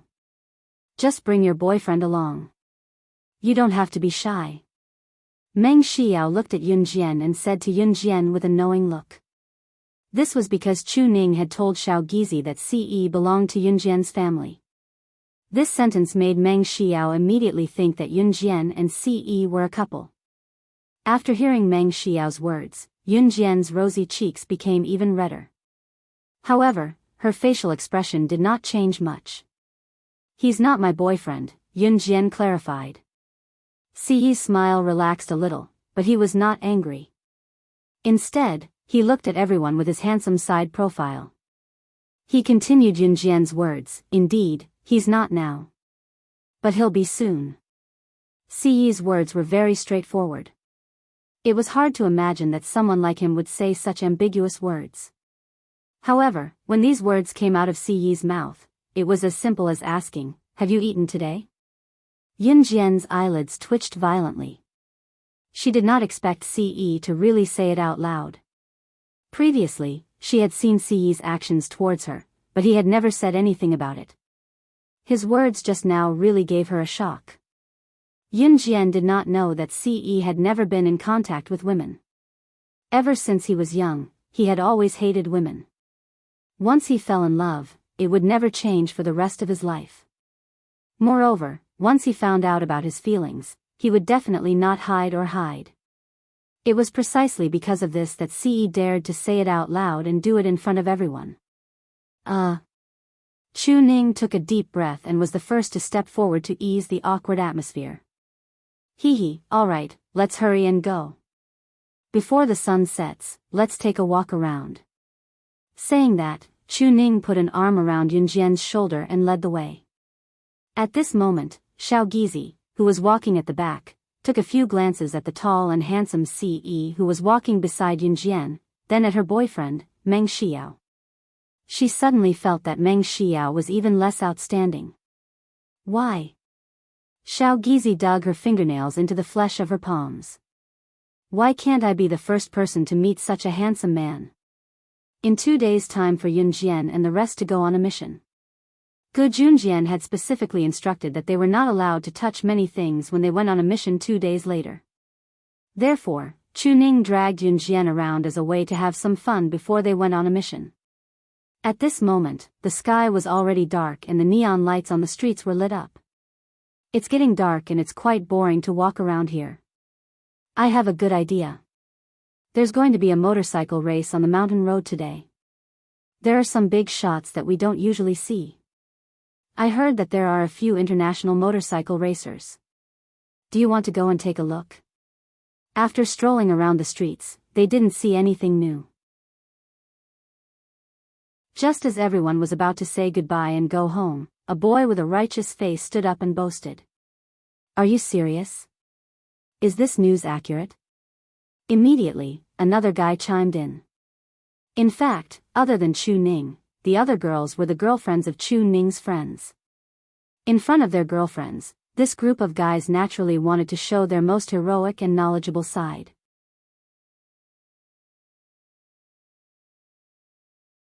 Chapter 235. I won't be going, Yunjian told Chu Ning with a smile. Come on, Yunjian, let's go and have some fun. Chu Ning tugged at the corner of her shirt and winked at Yunjian, whispering to Yunjian, we'll be going on a mission in 2 days. Let's use this time to go and have some fun. Yun Jian glanced at Ce beside her before nodding at Chu Ning. She did not want to continue shopping, but once she thought of walking alone with Ce after parting ways with Chu Ning and the rest, her heart skipped a beat. At the same time, she felt bitter. Hence, she agreed to go with Chu Ning and the rest. As for Ce, he had no objections. His twinkling eyes were trained on Yun Jian, his handsome face drawing attention. It was undeniable that there were plenty of eyes on Ce along the way. Let's go then.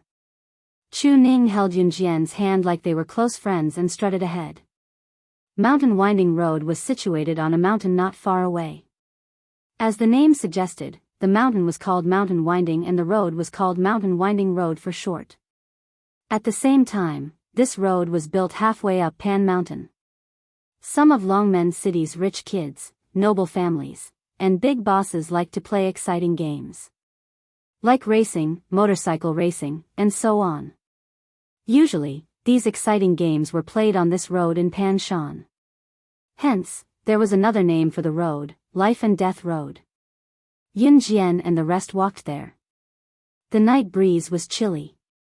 Ce stood beside Yun Jian to block the wind for her. It wasn't a long walk from the shopping area to the winding mountain road. By the time Yun Jian and the rest arrived at Mountain Winding Road, some of the spectators were already cheering noisily. Look over there. The righteous guy who suggested for them to watch the motorcycle race shouted excitedly. His name was Situ Dun. Hearing Situ Dun's shout, everyone's gaze shifted to the scene. They saw a man in his mid-20s waving at the crowd with a helmet in his hand. He's the international motorcycle racer, Lin Wei. Lin Wei is the pride of Country Z. He's only 25 this year, but he's already the captain of an international motorcycle racing team. Not only is he good at motorcycle racing, he's a top racer too. Situ Dun pointed at the man who was the center of attention and introduced him to Yun Jian and the rest excitedly. Situ Dun's words were tinged with pride as he spoke. The way he boasted made it seem as if Lin Wei was himself. It sounds amazing. A girl couldn't help but look over there with admiration when she heard it. When Situ Dun heard this, he immediately felt proud of himself. The reason he suggested for everyone to come here was to show off that he was knowledgeable. A guy like Situ Dun did not have any other specialties. His only hobby was to study these things. At this moment, Situ Dun raised his head like a little swan. Especially in front of Ce, he wanted to show that he was more outstanding. In fact, Situ Dun had always disliked Ce ever since he came out. He was not like Meng Xiao, that fool, who would really welcome Ce. Ce was more outstanding than all of them combined. When he came, all the girls' attention was on him. Situ Dun could not wait to show his best side. He wanted to be better than Ce. Situ Dun did not notice that Yun Jian was squinting her eyes at Lin Wei, who was the center of attention. She was wondering why Lin Wei looked so familiar. Wasn't Lin Wei ranked 4th on the assassin ranking? Lin Wei was also an assassin from the Inhun organization.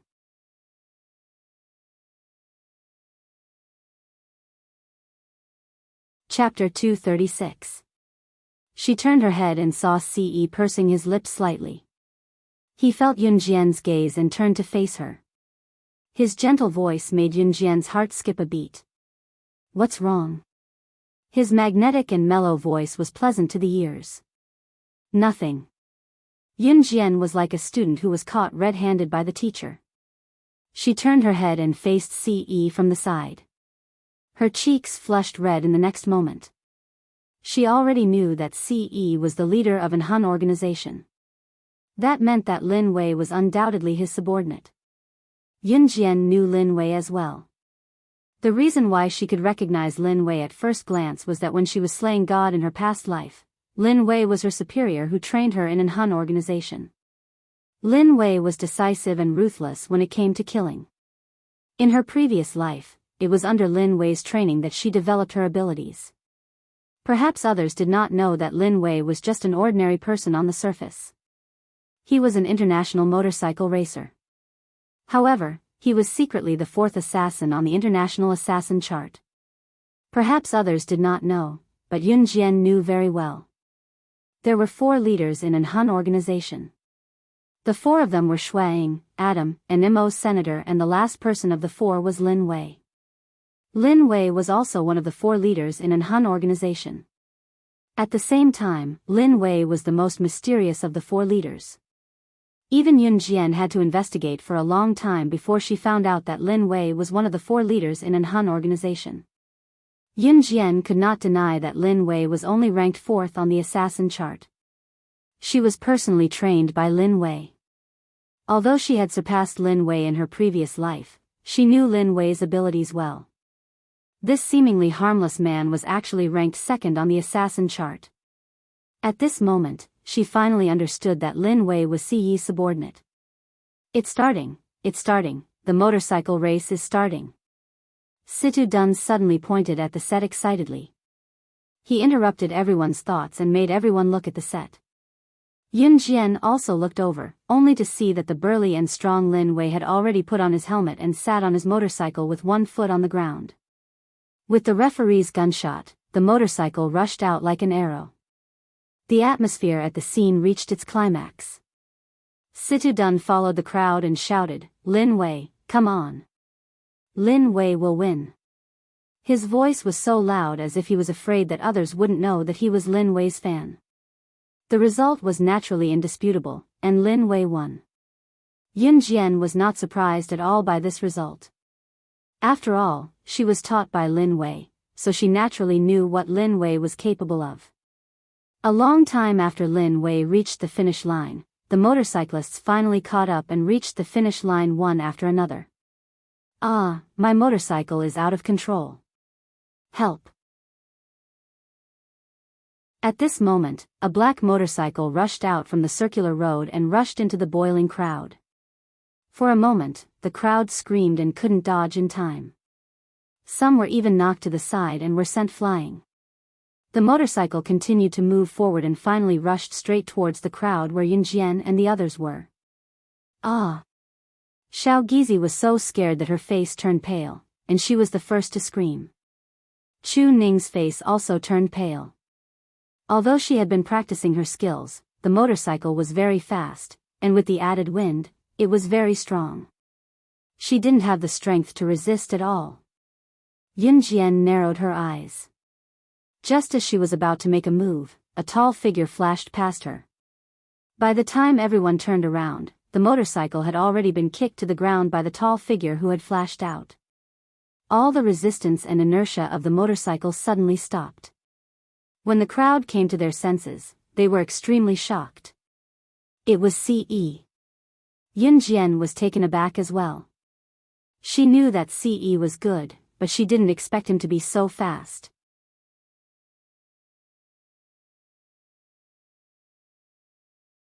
Chapter 237. Hiss! Everyone at the scene sucked in a breath of air. Everyone looked at the scene in front of them in fear and shock. CE put his hands back into his pockets after kicking down the motorcycle that had gone out of control. He walked back to Yun Jian's side as if nothing had happened. Only the motorcycle that was still spinning on the spot and the driver's cries for help announced that everything that had just happened was real. Situ Dun was the most frightened person at this moment. Situ Dun didn't like CE. He thought that CE was just a pretty boy. He didn't expect him to be so powerful. Situ Dun was not only shocked by this. Lin Wei turned his head when he heard the commotion. He was stunned when he saw CE. Lin Wei strode over to CE as fast as he could. He lowered his head respectfully and said to CE, "Young master." An international motorcycle racer bowed his head to CE. What did this mean? Everyone's eyelids twitched violently at this moment. Especially Situ Dun.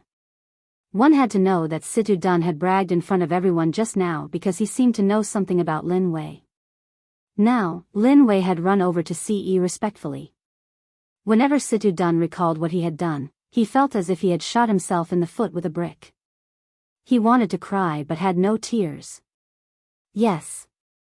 CE nodded gently at Lin Wei.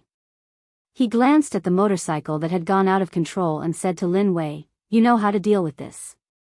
Yes. Lin Wei replied. Yun Jian's eyelashes fluttered. Her sharp eyes were also looking at the motorcycle. She also saw the difference. This motorcycle was obviously tampered with. Otherwise, why would it go out of control? Even if it had gone out of control, why would it crash into them alone when there were so many people here? There could not be so many coincidences in the world. It was obvious that someone had done something, and their target was CE. Let's go. Yun Jian was still looking at the motorcycle when CE suddenly turned around and grabbed her hand. His deep eyes stared at Yun Jian as he held her hand and walked back the way they came. Yun Jian, are you leaving? Chu Ning saw that Yun Jian was about to leave and immediately called out to her. She was a little afraid of CE now, so she spoke hesitantly. She's leaving. Before Yun Jian could reply to Chu Ning, CE dragged her away. Then I'll see you 2 days later.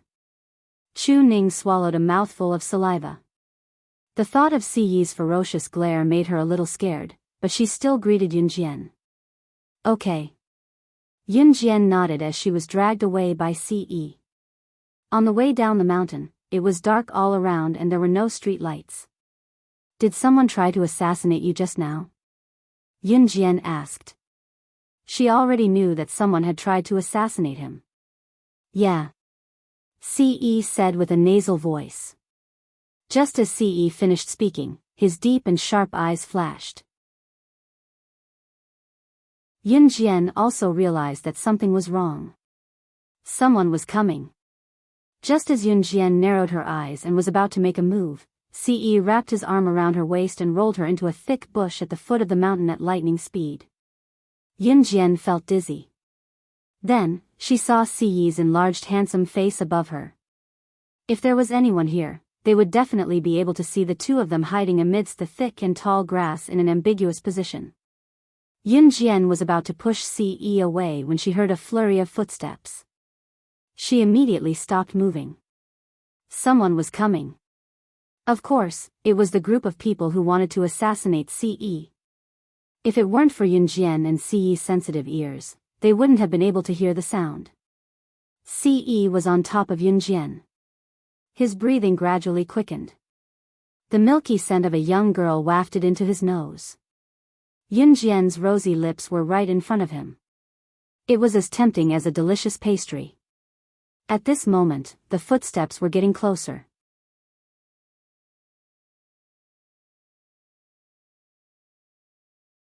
Chapter 238. Yun Jian's soft lips were kissed all of a sudden. Her eyes widened as she stared at CE's enlarged face. Shock. Surprise. Horror. She had lived for 16 to 17 years in her previous life and this life, but she had never been so intimate with a man. Not to mention kissing, she had never even held a man's hand. She had never even held his hand. CE had actually kissed her. Furthermore, the group of people who wanted to assassinate CE were still nearby. Of course, it was because the group of people who wanted to assassinate CE was still nearby that Yun Jian didn't make a sound. Otherwise, she would have pushed CE away immediately. The price she had to pay for not making a sound was CE's crazy kisses. CE had never kissed a woman before. This was his first time kissing a woman, and it was also the first time he had the urge to lock the young lady in front of him tightly under his body. The group of people who wanted to assassinate CE came closer and closer, but Yun Jian didn't move at all. CE controlled his strength. He kissed Yun Jian's lips gently, but didn't make a sound that the group of people could hear. Yun Jian's cheeks flushed red. She was holding back her breath from CE's kiss. But that wasn't the worst part. Yun Jian suddenly felt a warmth in her chest. He even put his hand on her chest. He even pinched it. Yun Jian's beautiful eyes widened, and she reached out to push CE away. CE was caught off guard and was pushed away by Yun Jian. At this moment, the group of people who wanted to assassinate CE had already left. In her previous life, Yun Jian was a secret agent, so she had naturally learned how to seduce people. Some secret agents would even use their bodies to seduce men, and only kill them at the last moment. Of course, Yun Jian had never tried this before. Ever since she had debuted, no one was her match. In other words, she was so powerful that she didn't need to resort to such despicable tricks. It was precisely because she had learned this that Yun Jian understood that those female agents used the moment when a man was at his lowest to kill him. It was obvious that Ce had really fallen for him, which was why he was pushed away by Yun Jian. Yun Jian wiped her red lips, stood up and walked forward. Seeing that Yun Jian was angry, Ce quickly grabbed Yun Jian's wrist and explained, "I didn't do it on purpose." He really didn't do it on purpose. Cough. Touch her breasts. It was just that she was too alluring and he couldn't control himself. Go away. Yun Jian glared at Ce and flung her hands a few times only to realize that she could not shake off his grip. Yun Jian's heart pounded even more violently. It was as if her heart would leap out of her body in the next second. She wanted to cover her heartbeat, but she could only feel it beating rapidly. I didn't do it on purpose. Ce repeated this sentence again. His beautiful eyes had a glimmer of light. He was supposed to be extremely arrogant, but he was willing to lower himself for her sake. His tone even sounded like he was begging for forgiveness. Yun Jian pursed her lips. She suddenly recalled the moment when his lips were on hers. Suddenly, she felt her cheeks burning up. I'm going back. Yun Jian didn't want to argue with him anymore. Okay. Ce revealed a handsome smile. Then, he looked at her with a gentle gaze. He held Yun Jian's hand and walked down the mountain. Yun Jian didn't resist. This was the first time she felt powerless. Her resistance was nothing in front of Ce. She was the #1 secret agent on the international secret agent ranking, the strongest boss of the Kosha mercenaries.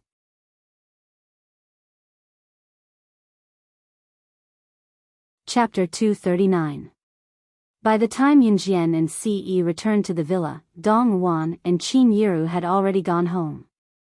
Dong Wan and Qin Yiru were currently sitting in the living room facing a television as they enjoyed snacks while watching a drama. Dong Wan came from a wealthy family, so it was not surprising that she could afford a television in this era. Qin Yiru, on the other hand, was obviously planning to relax for the day as she and Dong Wan watched the drama on the television together in a lively atmosphere. Qin Yiru did not notice anything when she saw Yun Jian and Ce coming back from the front door. She merely asked, Xiao Jian, Ae, you're back. Do you want to come and watch some TV together?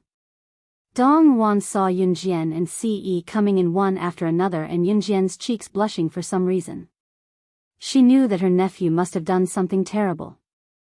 In spite of it, Dong Wan pretended that she did not see anything and greeted Yun Jian and Ce like how Qin Yiru did. Mom, I'm tired from shopping today. I'll go to bed first, Yun Jian said. Okay, Xiao Jian, go upstairs and rest if you're tired. Qin Yiru said. Yun Jian nodded and went upstairs. Auntie, I'll go back to my room too. Ce went upstairs with Yun Jian with a dark expression. The kids aren't feeling well, are they? Qin Yiru watched Ce go upstairs worriedly and wanted to stand up to ask about it. I already said that they are still children. We adults should mind our own business. Besides, they're all grown up, they should know better. Of course, they'll tell us if they're feeling unwell.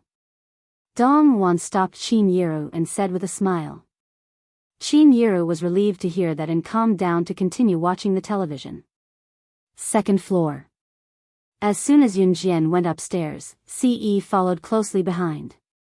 However, he didn't do anything to her. Instead, he looked at her petite back and said, "Good night." When Yun Jian heard Ce's voice, she was stunned for a moment before she strode back to her room. 2 days later, because it was school day, classes were still going on as usual. Gu Junjian had already applied for leave for Yun Jian in advance. Ce was not in Longmen City these days. After all, as the leader of Anhun, he naturally had many things to do. It was just that in order to spend more time with Yun Jian, CE had put aside his work to come stay in Longmen City during the weekends when Yunjian was not staying in the dormitory. By the time they arrived at the military training camp, the other 6 had already arrived. Yunjian returned to the team. After the 7 of them reported their numbers, Gu Junjian told them in a serious tone, "I've said before that the mission this time is very difficult, but I believe that you can complete it successfully. Now, each of you go to the armory and pick a weapon that suits you and gather here.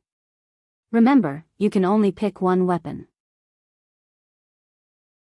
Gu Junjian stood where he was with his hands behind his back after he finished speaking. The 7 of them went to the armory at once. The armory here was actually a place to store hidden weapons. The weapons room here was equipped with all kinds of weapons. Once they entered the armory, Chu Xiangnan could not help exclaiming, "Wow, wow, wow, there are so many weapons. So cool.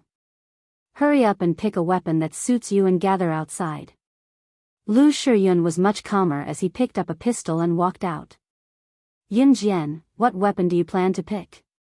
Chu Ning looked at the weapons excitedly and asked Yunjian hesitantly. "This." Yunjian turned her hand and smirked, her chosen weapon already in her palm. It was a butterfly knife.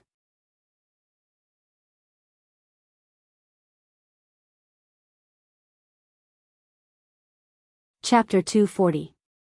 Pfft, she's indeed an ignorant fool. This kind of weapon can be bought anywhere.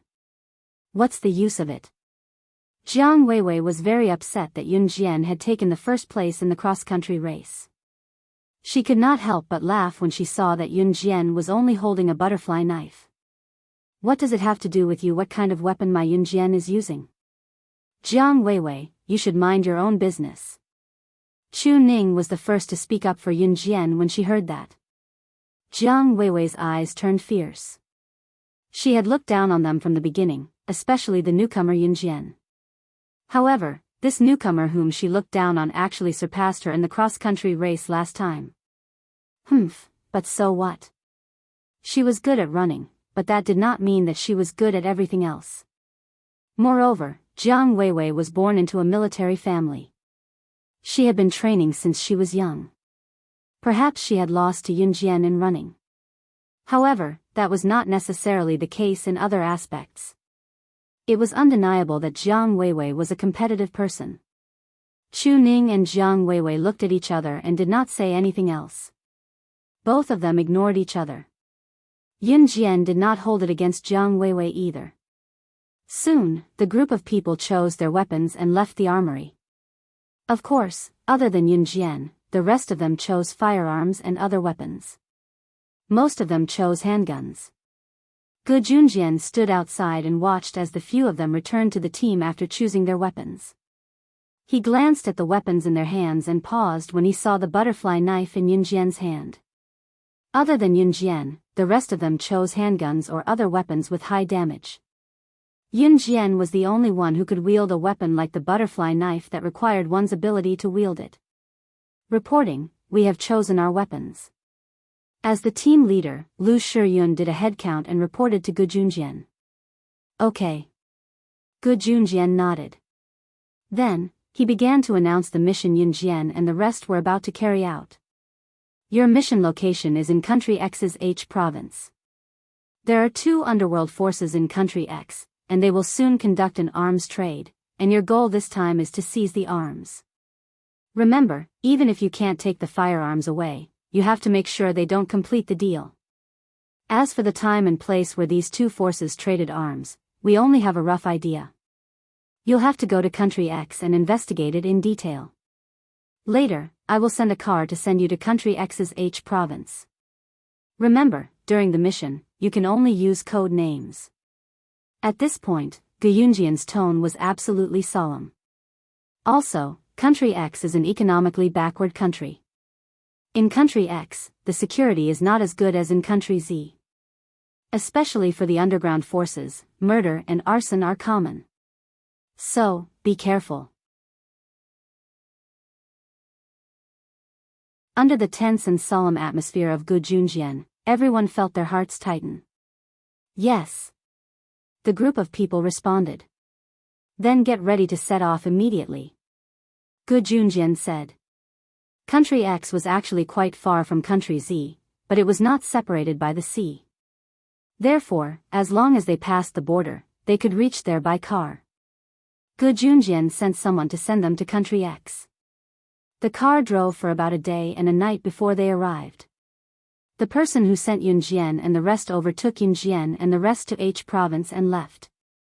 Lu Shiyun and the rest took some Country X currency that Gu Junjian gave them, and they quickly checked into a hotel. Country X's economic development was very backward, and this could be seen from the structure of the houses.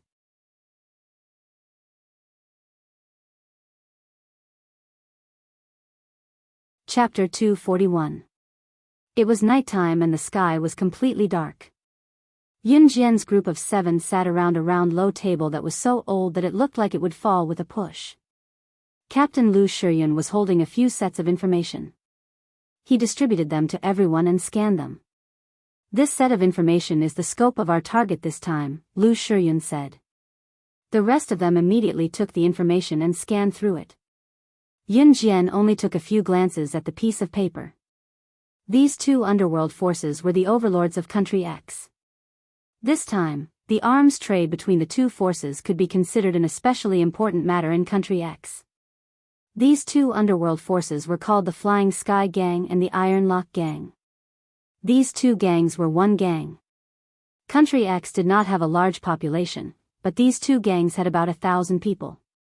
As for the time and location of the other arms deals, even Gu Junjian had no way of finding out. If they wanted to disrupt the arms deal between these 2 gangs, they had to know the time and location of the deal. If they wanted to know the time and location of the deal, Yunjian's group of 7 had to investigate it themselves.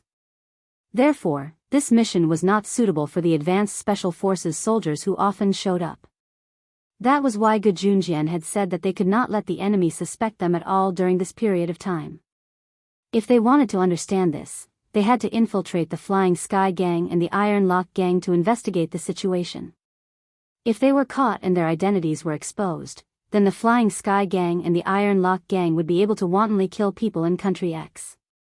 They would not be able to leave Country X alive. This was a matter of life and death, so it was not a small matter. Captain Lu Shiyun frowned and pondered for a long time before he suggested, since we don't know the exact time and location of the arms deal between the Flying Sky Gang and the Iron Lock Gang, we have to find out in the shortest time possible.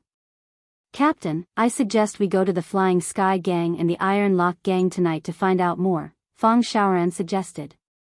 I think so too. Lu Shiyun nodded at Fang Xiaoran, then he pondered. Then, who should we send? Naturally, Azura and I will go. Both of us are the fastest runners. Even if we are detected by the enemy, we can retreat in time. Jiang Weiwei glanced at Yunjian. She had already started using code names to address each other. Not only was Jiang Weiwei displeased with Yunjian, but she was also displeased with everyone else present other than herself. But it was one thing to be unhappy with someone. She would also play some tricks on the person she was unhappy with. If there was one thing about Jiang Weiwei that people did not dislike, it would probably be that when it came to a critical moment, no matter how unhappy she was with someone, she would put away her feelings and complete the mission together with them first before taking revenge for her personal grudge. Lu Shiyun was silent for a while before nodding. Okay. Then Lu Shiyun turned to look at Yunjian. You don't have any objections, right?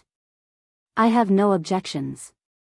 Yunjian grinned, revealing 2 rows of white teeth, and agreed. Now? Yunjian asked Lu Shiyun. That's right. You guys get ready. Lu Shiyun stood up. His handsome face revealed a trace of seriousness.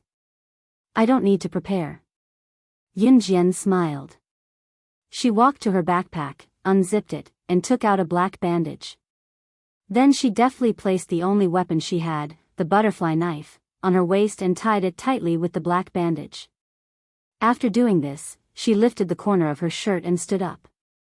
She could hide a weapon like this?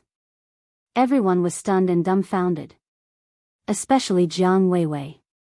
She was still holding the shiny pistol in her hand and was still deciding if she should bring it out with her. The pistol was big and difficult to hide.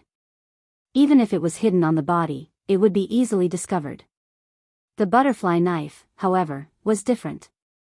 If she tied it to her waist like how she was doing, unless someone lifted the corner of her shirt, no one would realize that she was hiding a knife at her waist. You're tuning into the Biyao's Wuxia Chronicles YouTube channel. Don't forget to subscribe and join us on this journey to catch the most captivating stories.